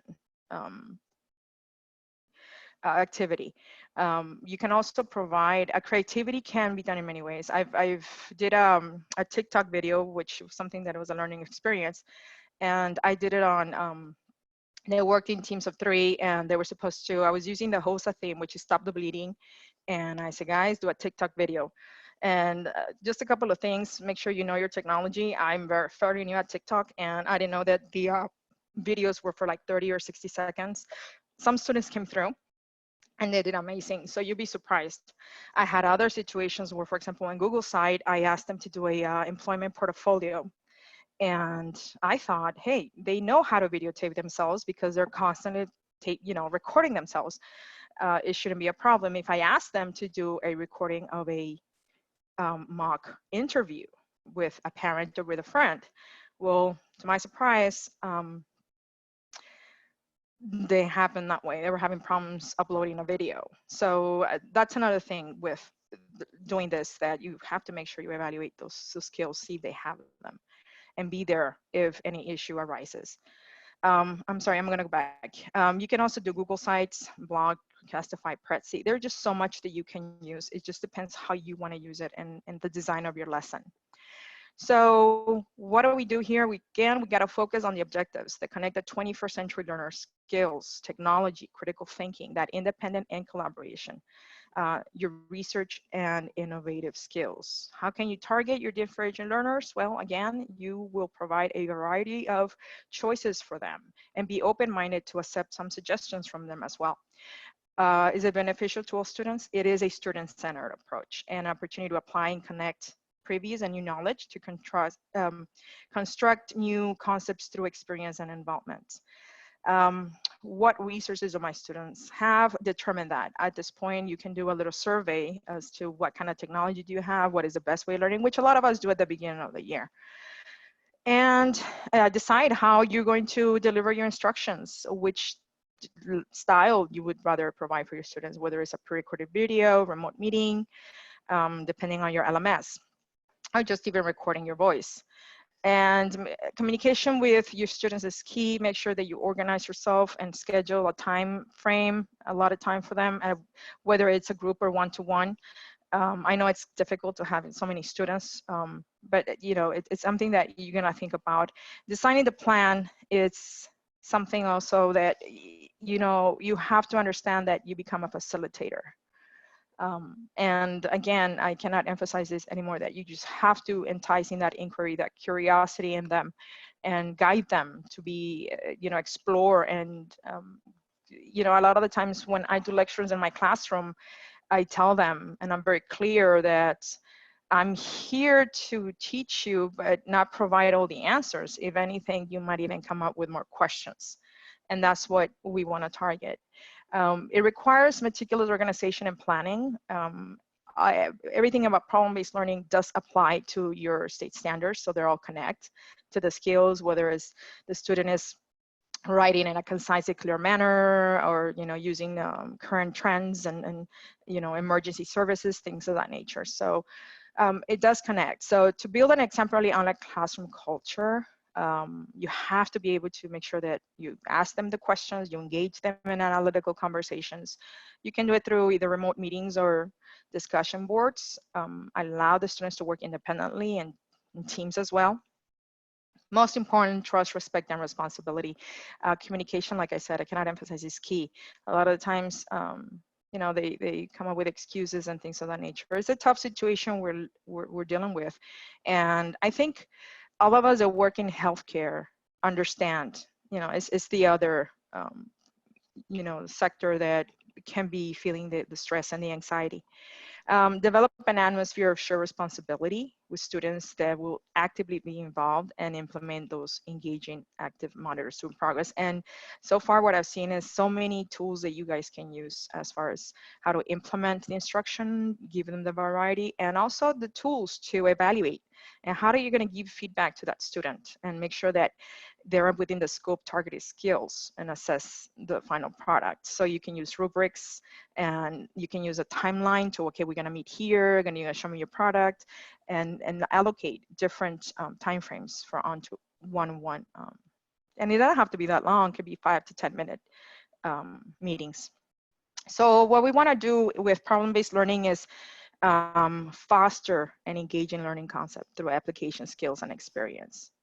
We want to harness that exploratory, independent, collaborative skills in each student. We want them to drive the lesson. You guide them, but let them drive the lesson.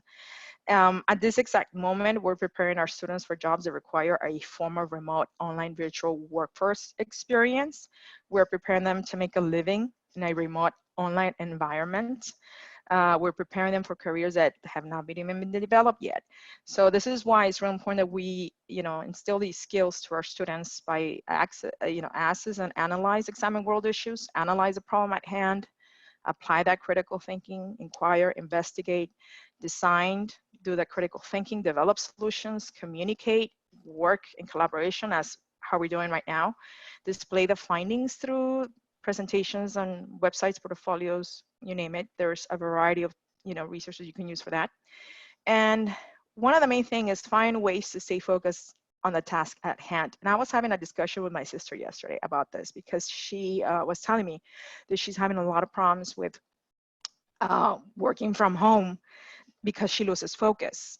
And I was trying to explain to her that maybe what she can do, and what some parents can do, is assign a space or a room where it's almost like this is a classroom, because we are so geared, we've been trained that we have to go to another place to receive education, and we have to go to school. And these are times where we have to change that format. I've been doing online learning for many years, so it doesn't, I don't see the challenge there, but I can see it. I can see it in other people. So I understand it as well. They don't have that mindset, but I suggested that for her. So let's see if that works out, because she says that it's so easy just to get off task and lose the focus. So some of the challenges that you're going to be dealing with, as I mentioned, remain focused on your objectives. Sometimes students can, they get you off track, even in the classroom setting, but again, you have to redirect constantly. This is what we're trying to accomplish. The technology part, you're going to have parents and students that may not have the technology resources, and this is where your leadership comes in, your administration. And hopefully with what's going on now, they're more aware that this is something that will continue, and maybe not in the same intensity, but it's definitely, we're going to see, and I'm more than sure we're going to see that the pre-pandemic and post-pandemic, okay? What was done before the pandemic, what is done now. So I'm sure that a lot of us are evolving into that. Students and parental attitudes. Some students, obviously, they don't see the point. They're not used to it. And the parents as well. The parents have that ideology that their kid needs to go to a classroom, which obviously is the ideal scenario. But at this point, they also have to be open-minded for that. And group dynamics, make sure that all the students, if you could decide to put them into groups, make sure that you keep in touch with all of them and make sure they're doing their part. Okay, Abe, we have just a few more minutes before we yes. take some questions. Yes, ma'am. The portrait of a 21st century student and employee, future employee. You have to be creative, you have to collaborate, be that problem solver, be that critical thinker and innovator. And it's a turning point for all these. So how can we implement problem-based learning for all areas, whether it's math? Obviously, math is all about problems, history, current events, science, okay, healthcare, governments, economy, everything that you can think of is happening as we're going through. These are just some of the resources that I used, and you're more than happy. This one is really good and very useful. Let me see if I can show you what this is. It's free with everybody, as long as it's free. Amen. Let me see. No, I was trying to find the quote for that. There you go, right here. This is something that you guys can use, for example, what you're looking for, and not just problem-based. You can do project-based learning. So you come here and you put problem-based. Okay, we aren't seeing, we're only seeing your PowerPoint. Okay, so let me, I'll give you the website, but let me see. If you call it out, I'll put it in. Or was it O or what? Yes, let me see. Okay. There you go. This is not what I want to share. Okay, it's on the PowerPoint. Okay. Okay, so I can talk about it right now in my 10-minute All right. question and answer. We're jumping into that already. And apologize for me going so fast. That's okay. She said there was there was a question. Could you share examples of a project or what that would look like, a quick version? Yes. Let me share again. So I'm working on this one right now. I'm designing it. So again, I have two, where one is project-based and the other one's problem-based. So I'm going to do the problem-based first. Let me see. Let me share my screen again. Problem-based. There you go. So just like a regular lesson plan, you wanna, the hook, that hook question, that essential question is pretty much the same. In this scenario, you want to Again, make sure that you're enticing them with inquiries. And I'm trying to see. Okay. The first thing I did, and I'm actually implementing this right now, is have them look at a video of the lockdown in Wuhan and have them analyze different challenges that this community faced while they were going through the epidemic. So again, I'm doing analytical thinking skills. I want them to view, because then there's going to be a comparison later on. So I did phase 1, that hook. And then phase 2, have them do a little research on what the virus is, the characteristics of it, and how did these apply with the 5 factors of disease, pathology. How does the virus affect your body? This is biology. I even told them that it's okay if they do like little stick figures, and if they can just show me their understanding of how this virus has attacked their body. And I mean, we're not in art, right? Although it could be an art project. And then we will continue with evaluate and analyze how this event has affected us, like how it's affected them and us in the education level and their learning. How is this affecting them? I provided some questions for them to continue with inquiry of the project, or the problem. Governments, how are the governments in the world? Again, we're gonna meet, and this is gonna be like 1 assignment per week. And we're gonna meet, we're gonna discuss, brainstorm, and then we'll take it from there.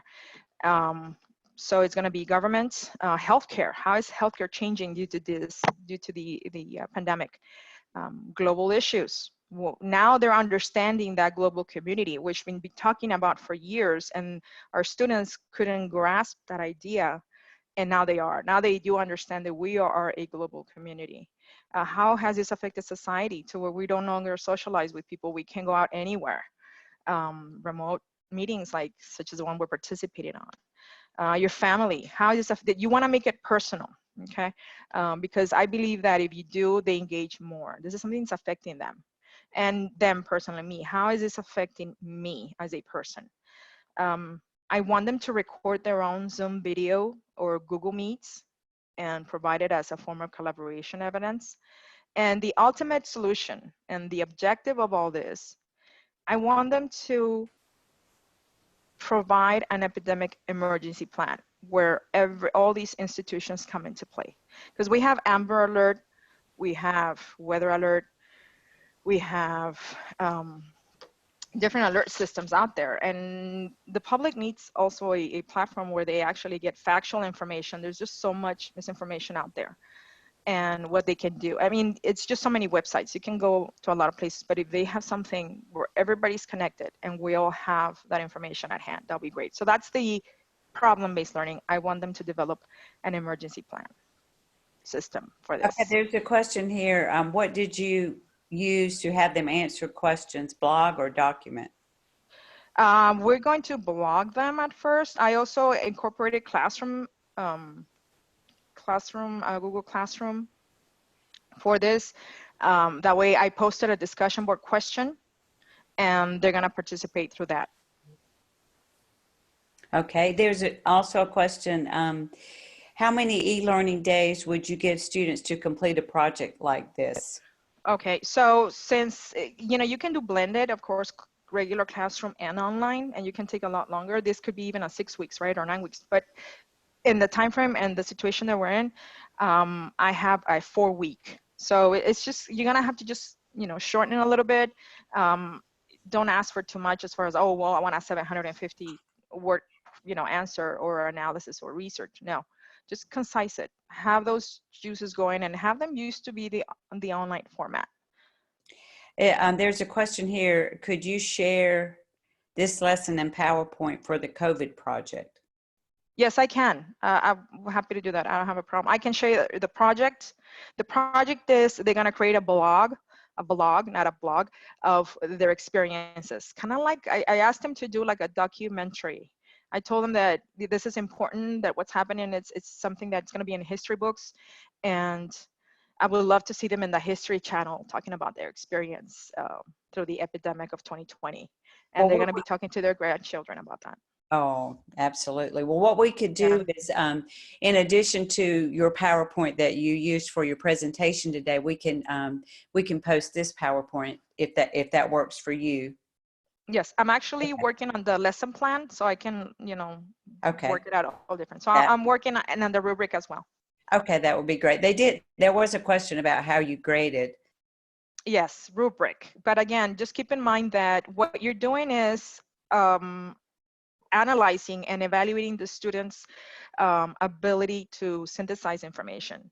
For example, when you do the self-reflection, you want to have them, set up the platform where they're the ones that are looking at their products. And what do you see that's correct? What do you see that's good? And then you provide the suggestions. But you want to do that fishing in the brain, and that's when you evaluate. Again, it's not a right or wrong situation. It's a process of learning that you're evaluating. And you just want to make sure, well, that the student was able to do research. Yes, great. And you incorporate that into your rubric, and that's what I'm doing right now. Okay, well, we sure do appreciate this. There were compliments at the beginning on the quotes and how appropriate they were, and a lot of compliments on how this was such an inclusive activity, and they appreciated your knowledge and your help. So yes, I'm sorry for going so fast, but I feel like I had so much information. I wanted to well, compress it in 20 I minutes. know we all have such a passion for this, right? And Yes. and someone said that your accent made them miss Texas very much. So thank you so much for being with us today. And we'll look forward to, if we missed any questions, we'll get those out to you. Awesome presentation. And can we get the website again? I guess they're talking. Yes. No, let me show you this. This is great. I wonder if I can, no, not here. Let me see, because I was trying to look for the, can you guys see that? Oh, we're still seeing your the epidemic emergency plan. Okay, so let me see. Let me stop sharing that so that I can take you here. It's a website, and It was on your last slide, right, of your PowerPoint? yes, it's Okay. EOR, and this is what I wanted to show them, but oh my goodness, let me see. Let me stop my share. Stop share. There you go. Okay, I think you can see me now, right? We can see you. Okay, let me see if I can, okay, there you go. Let me share my screen. Let me take you there. This is really cool, especially when it comes, and not only for problem-based learning, but for any kind of learning format. And it's free. Like I said, it's free, and I need to share Okay, if you're someone that needed this, you might want to just take your phone out and take a picture of it if you need Okay. it before we get, so you go, no, we can't see your screen. Were you going to show us the final slide of your PowerPoint? Is that where that link is? I believe so, yes. And if not, if you could just type it in the chat when Okay. we're good. So that's what we'll ask her to do. We'll ask her to put, so Stacy, if you want to go ahead and share your screen, we'll be ready to go with our 1 o'clock presenter. While Stacy is sharing her screen, we still see Aid there, but there we go. I'll go through my little spiel again. I forgot to turn my video off last time, but I'm going to turn it on again because Katrina says you need to engage your audience and be seen. So we're here at the Virtual Ed Camp. We're on our last 2 presentations. This is brought to you by the National Consortium for Health Science Education.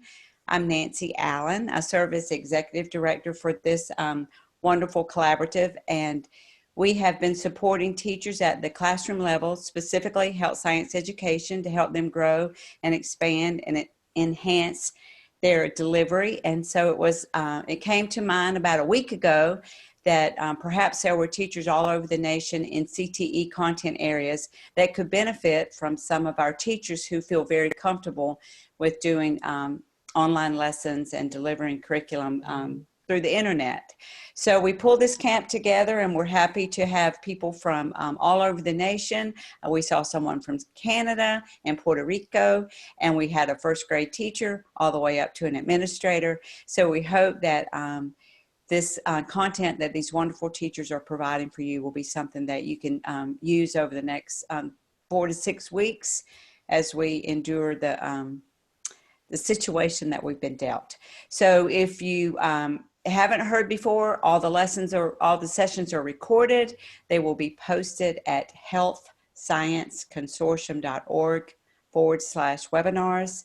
In addition to the recordings, the teachers are graciously sharing their PowerPoints, and we know AID is going to actually share a PowerPoint of that project, and so we'll have that up. It may be a few days, so don't breathe down our neck too much, but hopefully by Tuesday we'll have this up for you. In addition, if you need a certificate to document your attendance, if you've attended at least 2 of the sessions, you can email me after the camp. You have my email address. I've emailed you to remind you about this, but it's nancy@healthscienceconsortium.org, and we'll provide you a certificate that you can use to document your professional development. So as with all the other presenters, we have Stacy Elmore with us. I'm sorry, I always want to call her Elmore. She's Elwood. And Stacy is going to be with us for 20 minutes of content, and we'll do about 10 minutes of question at the end, and we'll handle that through chat. And so Stacy's topic, I know, is of great interest to you: lesson plans using limited technology. So let's move forward. Welcome, Stacy. Thank you for being here with us. Thank you so much. Good afternoon, everybody. This session is titled No School, No Technology, No Problem, although it has been a challenge getting to that point as I have had to change courses a little bit this year. The aim is to help guide teachers through the process of creating meaningful distance learning lessons with limited technology, because that is what I am faced with in my district. So I'm going to start off kind of giving you a heads up as to who I am. I'm Stacy Elwood, as Nancy said. I currently teach health science at Ashley Ridge High School. I'm in my 12th year of teaching. We are in Summerville, South Carolina, which is approximately 30 miles west of historic Charleston. It's about 72 degrees today, so it's a fabulous no cloud in the sky kind of day. But I have thoroughly enjoyed all the technology lessons and wish I could use more of those technology lessons at this current point in time. But again, I'm going to share some information with you with that. Before I started 12 years ago at Ashley Ridge, I was an athletic trainer at the College of Charleston, and I currently teach Sports Medicine 1. I teach Project Lead the Way, Principles of Biomedical Science, and Medical Interventions, and I also teach the Pharmacology for Medical Careers course. So I am a huge, huge, huge advocate of CTSOs, and specifically HSEA, because obviously it's direct integration into my content area. So I currently serve on the National Competitive Events team. I also serve on the South Carolina HSEA board, and I'm a local chapter advisor, of which both of my personal children, because you know we have lots of children, but my personal children are both members of my local HSEA chapter. And then the cool thing is, about a year ago, I joined the South Carolina Direct team, and I helped develop instructional readiness for our new CTE teachers here in South Carolina. So super excited about that, and super excited to share with you a little bit of information today. So here's our game plan. Our goal is to increase your confidence in creating those meaningful lessons and assignments for your students without obviously relying on technology, because as you know, all of our students don't have that technology. So we're going to meet those goals by breaking down the process of lesson planning or lessons and assignments in general. Hopefully I'll provide you with a good variety of examples. I wish I could share, you know, 1,000 examples with you, but this has been a work in progress over the past 3 weeks as we are transitioning to this new distance learning avenue. And then obviously we'll finish with questions at the end. I do want to add a disclaimer that I am in no way, shape, or form an expert in low technology lesson planning, but I will share with you my experience as we've had to obviously jump into this unexpectedly and kind of change our course and our method of teaching. At my high school, or in my district in general, next year we're going to be 1-to-1. And so thank goodness the coronavirus didn't come next year, right? When we're 1-to-1, it's coming now. And so we, there's a void that we are having to fill with respect to contacting our students and having our students access to the internet. So I'm going to start off with some statistics and data first. So let's look at it from 2015. So last time the census was done, Obviously, this is a census year, so we're going to be updating, hopefully, those numbers. But in 2015, the U.S. Census reported that 18% of our students did not have internet access. And then a follow-up study was done in 2017, and it was published in the National Center for Education Statistics, and it reported 14% of students aged 3 to 18 had no internet access. So, you know, looking at first glance, 2015 seems like forever ago. And my first impression was, oh, that was 5 years ago. Look at all the, you know, leaps and bounds of technology improvements that we've had in those 5 years. But again, that 2017 data, which is not very long ago, is still showing about 1 out of 6 or 1 out of 7 students have limited access of online resources sitting in your classroom. And so in reality, it doesn't matter if it's 99% of your students with internet access or 0% of your students with internet access. If it is not 100%, it requires us as educators to look for other vehicles to deliver these authentic assignments for our students. We don't want them sitting at home doing nothing because that's not meaningful or beneficial to them. So we have to be a little creative in what we're doing. So along that same kind of pathway, let's look at those students with internet access, because I think it's very valuable to say, well, of those with internet access, what devices are they using to gain access to our curriculum or our instruction? And we know that all devices are not provided, you know, they don't provide equal experiences. Some are much better than mine. And so based on the same study from the National Center for Education Statistics, 92% of the students who have access are accessing the information through their mobile device. And we know that, we see that in school every single day. And then additionally, 88% have home internet access and high-speed internet and all of those things. So obviously there's some crossover where students have multiple devices, they have their phone and they have high-speed internet. But again, the majority of our students, as you know, sitting in your classroom, they are using that mobile device. And so thinking about that, I challenge you to look at a handout that you have created for your class and then access that same handout through your smartphone. Because I think we would all agree it is very challenging, even without wearing readers and not needing them. It is very difficult to look and access a piece of paper on a smartphone and that be your only device. You're always increasing the size, moving the screen so that you can see all the information. But for our students, that's their norm. And so what can we do to kind of minimize that frustration on their part? And again, let them use the resources that they have available, because, you know, we don't have trillions of dollars to just throw out laptops to everybody who does not have one.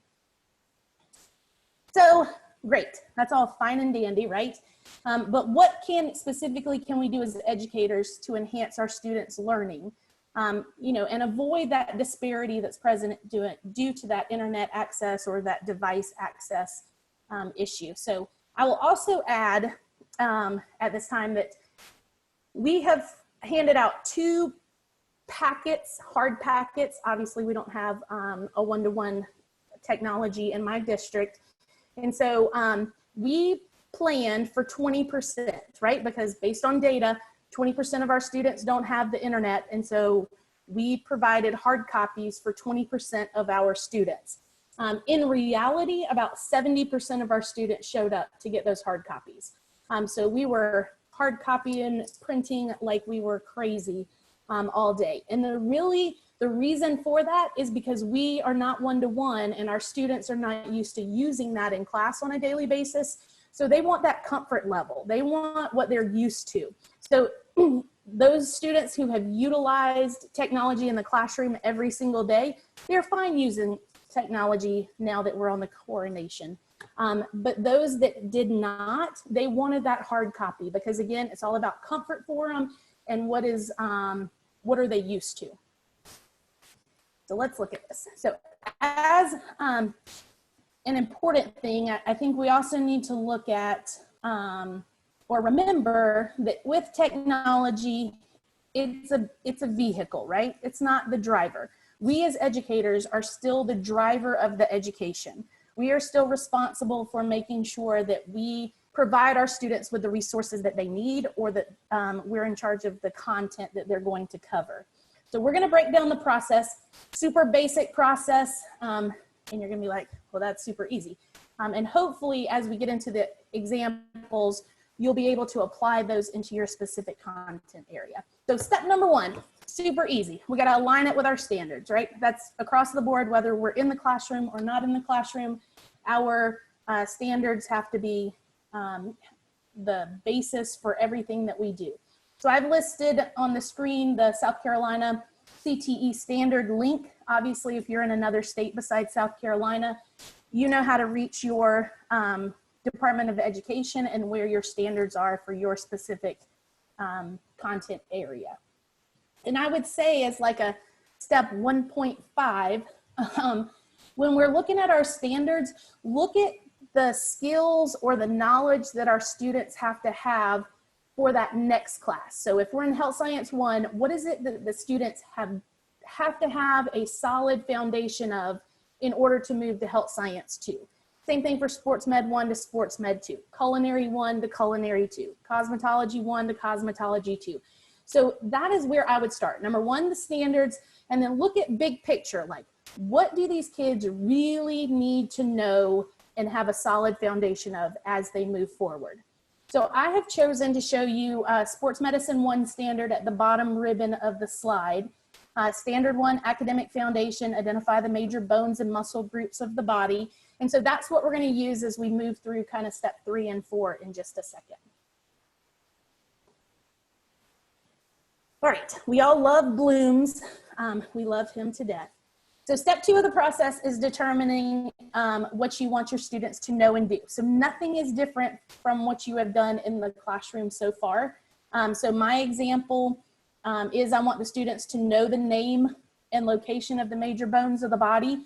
And then of course, I want them to be able to physically locate the bones and describe the location using directional terms. So again, this is a basic Sports Med 1. We're just scratching the surface of anatomy, physiology, beginning of the unit. And so I want to make sure that what we learned earlier is still carrying over to today, because as they move to Sports Medicine 2, they have got to know the bones of the body so that they can increase that and start talking about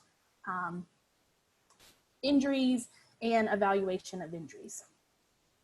So step 2, know and do. And again, I like Bloom's. I like this, this little illustration because it gives us those adjectives that I'm always kind of dying to look for. So that will kind of help us out as we're looking at those do statements. And so that leads us into step number 3. And step number 3 is how. And I think that's the biggest thing when we don't have technology, is how are the students going to show us mastery of that standard? So if they're not able to send it to us electronically or complete a module or, you know, type a blog and send it to us, how exactly are they going to show us that they have mastery of that information? So at the bottom of the screen in that little ribbon, I just put that the students will trace their foot. It can be their foot, somebody else's foot. I don't care whose foot they use.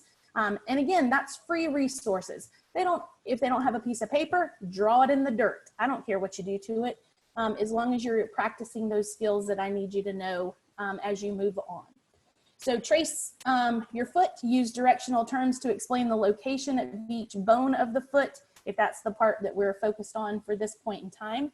And then hopefully you're thinking, all right, well, that's great, but how are they going to turn this in? And so we have some options because we know that students most of the time have a device, their smartphone. Not the best thing to use 24 hours a day, 7 days a week, 100% for content, but it is available to them. And so they can take a photo and they can email it to me. We utilize Microsoft Teams at my school. And so again, if they're able to go on Microsoft Teams for a short amount of time and upload it, that's great. Otherwise, they can just draw it on a piece of paper and then they'll turn in the hard copy when we are able to turn that in. And we'll talk about turning in and handing out papers hard copy wise for our students that don't have technology in just a few moments. All right, so let's look at another kind of basic example. Again, this is that superficial knowledge. They're recalling information. And so, you know, in class before the coronavirus, we talked about major bones. We talked about common types of acute and chronic injuries. We talked about mechanical properties of tissues and the types of tissue loading. And so now I'm asking the students to illustrate the types of fractures. And so notice what I've used as far as what they can use. So if they have little stick pretzels, more power to you, use your little stick pretzels. If not, go out in your yard and pick up some sticks. That will work perfectly, and there is no, the knowledge is no different from using a twig as it is from using pretzels, right? They can use pine straw. They can use whatever they want to demonstrate those types of fractures. And then I can extend this even further, and I can ask them for a description of the mechanical properties that cause that specific fracture. So whether it was a shear force, compression, whatever that may be. So again, I have options for how to submit that assignment. They could take a picture. If they have access to a video, that's great. Otherwise, they're basically just putting it, securing it on their paper, and then I'm going to collect that paper at some point in time. Again, that is, a lot of that's based on school and district and all of those regulations of having contact with students. So again, we'll talk about that very soon. Okay, and so, Stacy, yep. Stacy, you have about maybe 3 more minutes, and then we'll take some questions. Okay, perfect. Yep.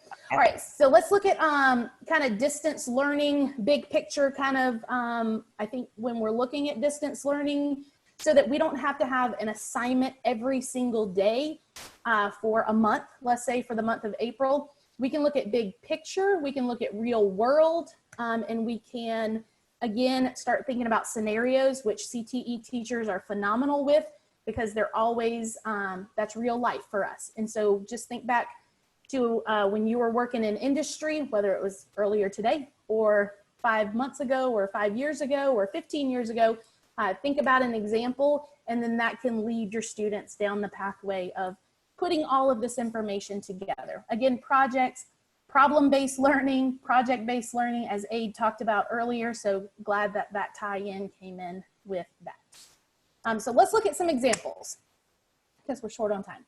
All right, so this first example is for sports medicine. We looked at emergency preparedness. We looked at emergency action plans in class. They wrote those with respect to their sports venue. And so now I've created this plan. And again, they're not going to finish it in 2.5 seconds. They're going to hopefully take their time. It's going to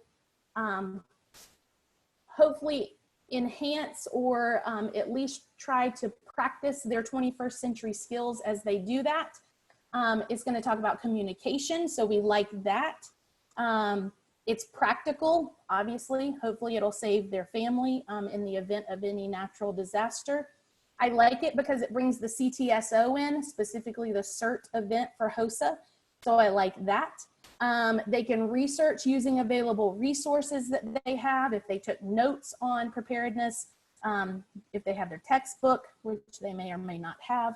It causes them to reflect, it causes them to brainstorm, and so all of those things kind of come into this one project. So they're going to have it written.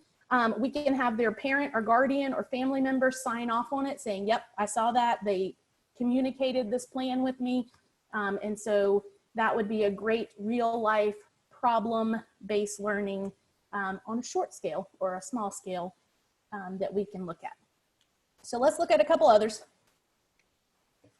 This is more engineering, just critical thinking, 21st century skills in general that can relate to any of our content areas. So the first one is you're building a table out of paper and tape. So again, that might be a challenge for some students that don't have those resources. And so we could give them choices as they've talked about all day. And so with respect to the toxic popcorn challenge, again, we're still talking 21st century skills, but we are, you know, if they don't have coins, we can use blades of grass from your yard or leaves from your yard. I have plenty of them. We can use any resource that they have around the house that does not cost them any money. I know we're short on time, so we're going. Public speaking, again, goes across all CTSOs. This one talks about, you know, has anybody ever told you a secret and have you ever kept it?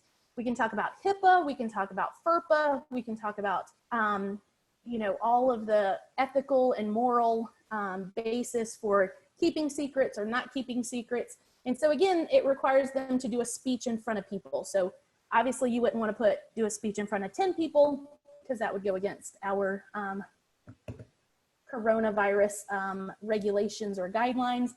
And so you want to do it for at least 2 people. And so they can videotape themselves. They can have somebody sign the back of it saying, yes, this person, Johnny, did their speech. And these were 2 things that I liked about their speech, content-wise. So as we kind of wrap up, this is another one I love. This was culinary. So they had to design their own restaurant. Super culminating. Again, it's not a 2.5 second project. This is going to be over a series of 2 weeks. A lot of creativity, a lot of choice that is in that activity. So projects are huge, and just giving them scenarios and letting them think about big picture, how can I solve the world kind of problems like we've been talking about all day. Newest member of the United States COVID-19 task force, you've been assigned as the historian. So we can talk about, again, what is false news, what is reliable news, what is true, what is false. And then they can create, again, this is not a 2.5 second, this is a meaningful project in which they're taking all of those skills that we need, research and critical thinking and reflecting and all of those things to create this one project. Again, this would be hard copy in my world because I don't have access, many of my students don't have access to computers. You good, Nancy? Yeah. Okay. Are you ready to take some questions? Sure, we can. I can flip through some other slides. Okay. Yeah. Because we're down to about 3 minutes on your Okay, whole. yep, I can answer questions. Okay, so mostly it's just people kind of confirming, you know, what you've said. I think some people added that schools, maybe schools and churches are opening up parking lots for access. And I think someone talked about students could take pictures with their phones and upload them to a G Classroom. Let's see. Looking to see, it's mostly just confirming the things that you've said. So if you wanted to take another minute to go through your slides, I'll see if I see anything in the form of a question. Okay, great. All right. So I did want to touch base on distributing and returning paperwork because this is not a perfect world by any stretch of the imagination. And so I think as educators, with respect to getting information out to students and returning work from students, we just have to, like Katrina said, you know, sometimes good enough is good enough. And so as long as we have those resources for our students, if they can't get them back to us, we just have to show grace and we have to have understanding of the situation and the times that we are living in. And again, I wish I had a magic wand that said, oh, you know, the Amazon drone would come and pick up the student's paper and drop it off at your house so that you could grade it. But you just have to use what you have. And then, you know, if they have access to anything, most of them have access to at least email. So they can take a picture and email it. And again, drop off locations. We're having a drop off next week where students will basically put it in an envelope, put it in a mail bin, and then it'll sit there for 10 days, and then it will be distributed to all the teachers for us to grade. So not a perfect world. And again, I don't have a magic wand to try to figure out all of that, but these are some ways that we have distributed paper packets or website or Remind. And again, if they have their device, those are pretty easy to go to without any major issues. There's a question here about, do you give them specific due dates for certain parts of a project? So I would if I could, but because of my district, we are not allowed to give specific deadlines. So ideally, absolutely. But again, we're not in a perfect situation right now. And so again, they don't have deadlines right now. Okay, getting a lot of thank yous. Thank you. Stacy's a rock star, all that. You needed to hear that.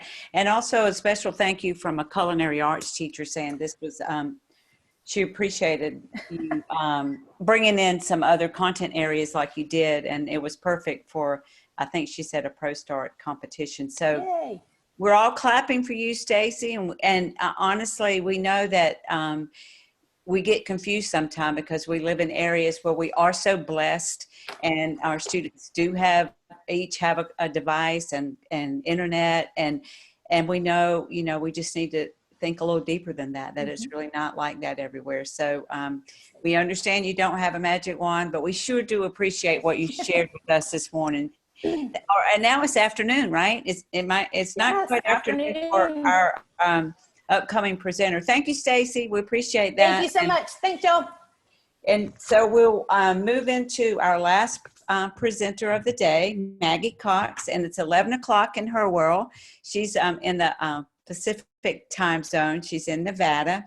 And I'll just do my same little, let me start my video so you can see me in my camp clothes one last time. I am Nancy Allen, and we're bringing you this camp today from the National Consortium for Health Science Education. And we are a collaborative, and one of our main goals is to support health science teachers down to the classroom level. And we have an arm of our association, the Health Science Educators Association. If you're a health science teacher and you're not a member of that association, we certainly invite you to join, and that link is on our website. We put together this camp in a mere 6 days, and we realized we had standing health science teachers who were extremely comfortable with delivering curriculum online. And so we said, let's open this up to all CTE areas, because we know that we have a gift and we want to share. And so today we've seen a high of 455 people at one point taking advantage of the camp. And we're certainly willing to document that for you. If you've attended up to 2 sessions, if you'll just email me and tell me I attended 2 sessions, then we'll get you out a certificate of participation. They are not CEUs, but they are contact hours for professional development. So if that's helpful to you in any way, we certainly want to do that. Please remember that all the sessions are recorded, and that link has been shared several times, even in an email that I sent to you, but it's healthscienceconsortium.org/webinars. And we'll put all the recorded sessions, and the teachers are graciously sharing their PowerPoints as well. So give us until about Tuesday, and that information should be there. And also, as with the other presenters, Maggie Cox, she's going to be talking about apps and free apps that will be helpful to you in this coronavirus age. I don't like to say that word very often because I'm hoping it'll go away, and it will one day. But she'll have 20 minutes of content, and then we'll do 10 minutes of questions at the end. And with that being said, I'll take no more of Maggie's time. Take it away, Maggie. Hello. Thanks for including me today. And I'm a certified athletic trainer. I started teaching health science in California a couple years there, and here in Nevada the last 9 years. I'm very active in our Nevada Association of Career and Technical Education as the president-elect this year, and I'm serving as the ACTE Health Science Teacher Fellow this year as well. I was excited about the opportunity to, right now with everyone in crisis and trying to pull together resources, I'm excited to share a few resources with you. These are apps that I've used before. I recognize that not everybody has an iPad. I did work hard to get iPads into my classroom because I teach at a low-income school in Las Vegas, Title I school. And I worked to get the iPads because I know those are important for moving on in healthcare. But many of my students do have phones, and so these apps would be available on phone or iPad. So again, just remember, as an ed camp, these are all tools in your toolbox. I've learned a lot today. Take the information, use what you can, throw out what you don't need. I'm going to go ahead and try to screen share. And let me see. Okay. All right, are you able to see my slides? Yes. So a little bit about me there on the first slide. I do HSEA as well. Okay. When you get the presentation, there's a link here to a presentation I did previously that has a lot more deep dive into using apps in your classroom for health science. So you can take a look at that if you need to. So I do use Google. So my students were all set up on Google Classroom. That's something I use. I had to jump into Google Meet 2 weeks ago, like many of you. So that's new for me. Google video conferencing. I grabbed this graphic here from Mark Branger on Twitter, and I've been using that to help my students. Just as we enter the room, silence the Google, just like you would. So we've been working on etiquette in a virtual classroom. The other app I asked them to download was Google Keep.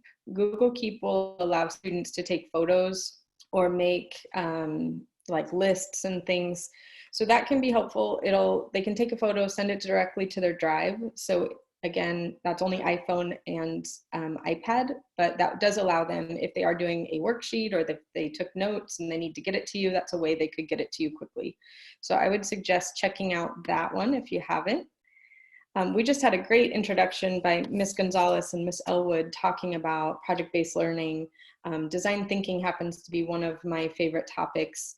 And this app, the Post-it app, is one that I do use in our design thinking process, because that middle part of ideation and figuring things out can get kind of messy. And the Post-it app actually let you take photos of sticky note discussion, or you can digitally create sticky notes and add them in. So students can kind of keep a digital record of their thinking process. And so that messy middle part can still be digitized and turned in, maybe as part of that grading rubric. So both Keep and Post-it app would be good ones to use for this design or PBL if you're doing things like that in class. Let's see. So what I'm working on right now with one of my students, I know people are asking for suggestions on projects. Remember to go back to HSEA. HSEA has a lot of already lined up projects and rubrics. So one of my classes is talking about the medical innovation. They have a medical innovation new and existing, and we are watching medical innovation happen as we're watching masks being produced, 3D printed, face shields 3D printed, ventilators being created, new designs. So they're watching it happen, and I'm just kind of letting them discuss that right now instead of doing the project that we were going to do, because I've been told at this point we're not doing any grading. So I'm just guiding discussions. This is an app that I love. Curoscope has a t-shirt, and they actually sent me some right before this happened. The first day of our quarantine, I got this box, and I was so disappointed that I didn't get to take them to class. But what I love about this is the app is free, so I don't have to argue with my tech people about adding the app. And then the t-shirt costs $25. But right now, I can just utilize this. This is a one-page PDF that we could put onto Google Classroom, and it'll allow me to review digestive system they have on there, and they also have a heart rate monitor. So if you've already done projects, like my level 1 students already did the HSEA Healthy Lifestyle project, we can go back to that, and I can just use this as a review process. In my classroom, you see the shirt on the skeleton. After I review skeleton, I pop the shirt on there, and then I kind of move on to organs. So that's a free one. They have lots of lessons online. Most of the lessons, I think, are probably really basic for our health science students. But when I found this app, probably 5 years ago, we actually ordered them in our district for both health science teachers and culinary teachers to use. So something to consider, because you can use this part free. Merge, if you've seen a merge cube before, this is what a merge cube looks like. I have links to that. And it's basically a trigger for the app. So just like you have a QR code trigger, but they actually have a printable, again, a one page. Okay, so I could load that onto my Google Classroom. They would have to cut it out, and then they could make one. So again, my students are in a low income neighborhood. Many of them are helping with their siblings right now. This is just a way to maybe engage them. We can't provide models. They probably don't have books right now, but I may be able to get them to create this and then show them a model. I can also show it on computer, and I'll try to do that here in a minute. So again, free lessons, the object viewer, there's a bunch of objects already, including like a skeleton or some organs. And if you're bored and get creative, you can add your own. So there's a few ways we could use that. This is one of my favorites. It's called Jig Space, and this is an augmented reality app. The picture there below shows one of my students using it. They have several lessons on an eye, a brain, heart, and they just added one that goes through coronavirus. So it's several slides with 3D images that the students can rotate around. Some of them dissect, and they can, again, review that anatomy. There's not just, it's not just anatomy. There are, like, how does a clock work? There's really anything that you could take apart.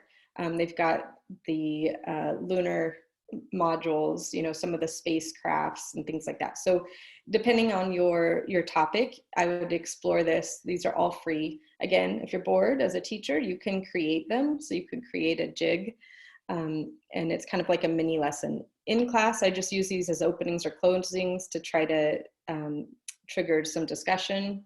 But right now, it would just be to explore. Here is my information. I do post things on Twitter, Instagram about what I'm using. I'm going to try to, I'm going to go back here and see if I can show you real quick what this does, because everybody's having trouble switching out. I'm not going to try to attach another device, but I will see if I can show you real quick a couple of these. So let me go back.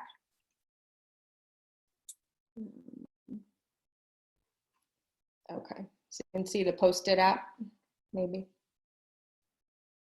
Okay, so with this one, you can capture a picture. So you could go like this, you could capture a picture, and I could lay it on a table and take a picture of a sticky note, or you can click over here where it says create, and it'll give you digital sticky notes. So again, I use this sort of for this process, this design process.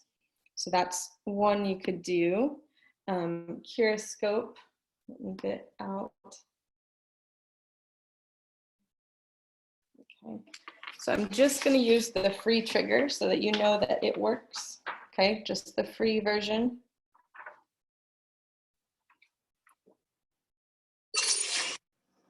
Okay, so that, again, there you go, would allow you to give the students a model for discussion. The free part is the digestive system and the heart rate monitor. So I think I will be able to use that as we talk about just healthy lifestyle. Again, in my district, we're being told not to do any grades. I'm working on repeating things that will be helpful to review. And again, I told you this one, we have a free paper version. So you can purchase the cube, and I do have these in class, but they're about $15 a piece. But we can create one, okay, with one piece of paper. And there's several apps that go with it, but all I'm showing you is this one called Object Viewer, which is again free. You can, if you're bored as a teacher, you can learn how to create your own objects, but they have many that would be useful for health science or really any STEM related topic. So say you wanted to review a system. Okay, we've got a few things there. There's a skeleton. So I'm just gonna pop the skeleton up. It's gonna load the model. It takes a second because it's a 3D model. I'm going to put my merged cube there, and then you can see. Let me see if we can get it. All right. So it might be a way to get something in the student's hands that they could discuss. The apps that I have continued to use on, as part of my Google Classroom, I always use Google Classroom. I use Kahoot, I use Quizlet, and Flipgrid. So something like this, if they're able to interact with a model, they could get on Flipgrid, you could create a question. They have about 1.5 minutes to answer that question. I think that's a good way to show understanding and still be able to turn it in. Flipgrid is adding some features. So right now I'm watching them pretty closely, but I haven't had time to dive into their extended video, but you can add up to 10 minutes of video. And so I think that's going to be a good way to increase the learning. So again, these are just hopefully engagement apps. You might even look at my list later and just provide your students, here's a list of free apps that you might want to explore. Some of them have access to a phone. Most of my students, even though low income area, they don't have their own devices, they have their phones. So this is something I can still use to engage them right now. And that is all I was going to show you. Do we have any questions? I'm not sure how to stop sharing. I got it. I'm ready. Okay. So there's a question here. Students can put it on their phones or Chromebooks for free? Yes. Okay. All of the ones that I showed you are free. And when we upload the slide presentation, I actually have a longer list of free apps. Okay.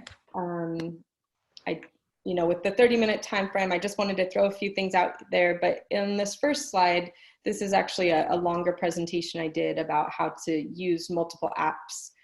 Everything on my list is free. So another way to maybe just give them options. Okay. Let's see. Are these all phone apps? They said, asked. Okay. So everything I showed you is an iPhone or iPad app. Okay, I'm scrolling on through here. Okay. She said, someone said, I like the etiquette, and I'll be full disclosure. I saw the etiquette on your Twitter.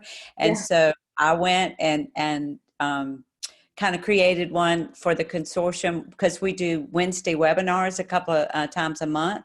And so we created that etiquette, and I sent it out to you. So all of you who had registered by yesterday afternoon got an email from me last night, and I had that etiquette slide in there as an attachment. It was a PDF. So someone even asked me for it because they wanted to use it with their classroom. So I'm gonna give you credit for sending it out, and then I tweaked it and made it our own. And I think that's the nice thing about us as educators now. We just all into sharing for sure. So let's see. Someone said, let me see, there was a question here. Similar, they ask about if Post-it notes were the same as sticky notes or. Yes. Okay. Yeah, so the app is called Post-it, but it was created by 3M, by Post-it company. But it'll really work with any piece of paper. So I've done it before just with white pieces of paper, or I couldn't find sticky notes and I used 3x5 cards. So it'll pick up on anything. So if you're doing some kind of design thinking project and you have paper all over the table because kids are collaborating or you're working on something, you can just snap a picture and then you can reorganize them in the app. And then if you do that, you reorganize them, you realized you forgot a piece, you can add a digital sticky note to it. It's one you kind of have to play with, but it works really well for that PBL, for that design thinking like we were talking about. Okay, there was a question here. Does that app work on Chromebooks as well? I don't know. I have not taught with Chromebooks. So I don't know. I know everything I showed you is an iPad or iPhone app that is free. And I just clicked on my other presentation. It's more of a deep dive into health science projects, but the last slide has more links to free apps you might want to consider. So I just popped that up there. Okay, a lot of compliments here about Curiscope, really neat. And says, how do you get the free to do it yourself model? Well, I have a link in the presentation, Okay. and I'll send it out again. I can tweet it. I think it's on their website. I believe if you go to the Curiscope website, they have a PDF of this paper. Okay. And you can. So the free part of that would be the digestive system, and they actually have like little lessons. So here's a little digestive label that goes with their their free version. I think for our health science teachers, some of the worksheets that they have are too low level. Although if you're reviewing with a first level class right now, I think it's going to work. If you're in culinary, I think it's going to work. For some of our more advanced students, you'll have to make up your own stuff. But I think this is a good way to try to get a 3D model into their hands, because my kids don't have textbooks at home. They don't have devices yet. So what they have is their phone. Okay, here's a question about Kahoot. Can be played as an individual for review, or do you have teams? I do it as an individual for review. I don't know how to do it as teams on Google. What I have figured out, if I'm in a Google Meet, I have to take and I'm on a MacBook right now, but I have to take the Kahoot, start it, and then pull it out and pull it over. So once I share my screen in Google Meet, I have to actually move pull the image out and over, because the kids can see the image in Google Meet when you screen share, but you can't see your video. Like right now, you can see my video, you can see my slide. That doesn't work in Google Meet. It has some limitations, but in my district, we have been limited to that is the tool we can use. So that's the workaround. I might be able to make a little video to show how I do that. But again, I'm just taking Kahoots that we've done throughout the year, simple things like review of body systems, very basic. I'm opening a live lesson with an activity like that. Okay, here's another one. Does merge image have to be printed out, or can they put their phone over the image on their computer screen? It would work on the computer screen. So if you just uploaded this image to your Google Classroom, it would work. Okay. Can you create a Kahoot challenge for individuals to compete against each other at different times? Yes. In fact, if you do Kahoot, you can save that Kahoot from that time frame, and you can repost it to your Google Classroom, and they can compete against each other. So whoever won the first time, they can try to outscore themselves. So you can actually rerun those. Mm-hmm. Okay. Do the Curiscope shirts come in adult sizes? Yes. In fact, what they sent me, they had extras of these extra large. And I always get them big, because if I have them in class, I want multiple kids to be able to wear them. I have one with me. They're different colors. The first school I was at, you can see the image I have there. I had a green one, that was our color. I wanted the red ones are what we ordered for our whole district, and I wanted some blue ones, and they were. Oh, we aren't seeing your screen if you were showing us something. I'm not sure. Yeah. You can't see the screen? Oh, we're seeing your PowerPoint still. Okay. I think you were.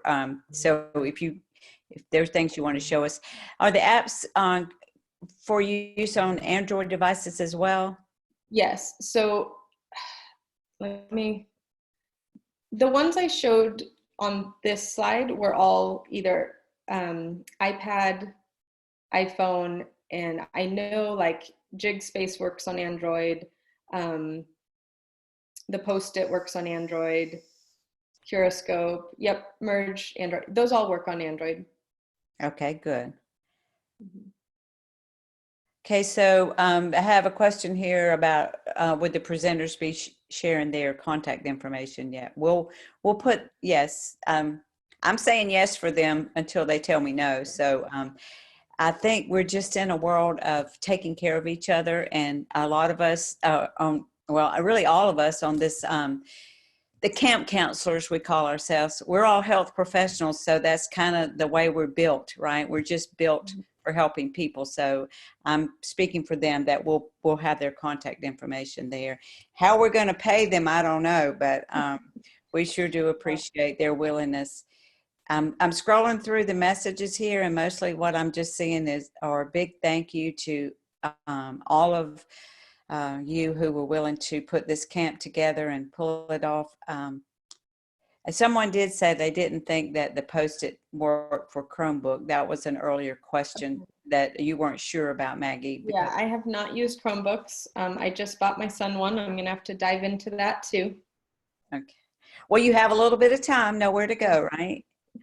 Okay, I'm just scrolling through to make sure we didn't miss any messages beyond the thank yous that are coming in. And boy, we're just about to go. I wish all the camp counselors could meet again, could meet like at the main cabin somewhere and celebrate the success of this day. Someone did just ask for my email address again. And so Katrina, if you'll type that in for me as I scroll through, it's Nancy@healthscienceconsortium.org, but that's the longest email address in history. So Katrina's going to type it in, and I see Aid put her email address there too, but we'll post the email addresses of all the camp counselors, as we're going to call them. We'll put it on our webinar page. We'll also post out, send out some information on our social media channels, thanking everybody, and we'll have also the website again where you can go and get the recorded information as well as the PowerPoints. So with that being said, remember, if you're interested in a certificate of participation, you need to email me with, I'll put my face on there too one last time. You just email me, tell me how many sessions you attended. If you attended up to 2, then we're more than happy to provide you with a certificate of contact hours for professional development documentation. Great job, everybody. It's been the quickest 4 hours ever, and thank you so much for being with us, and look forward to having you join us in other ways that we can be helpful. Remember, we have Wednesday webinars coming up. If you're a health science teacher, there's one on April the 8th and one on April the 22nd, and we'll get messaging out about that. Bye, everybody. Good rest of your day. Remember, every time the sun goes down, we're one day closer to getting to an answer to this and a vaccination. Goodbye, everyone.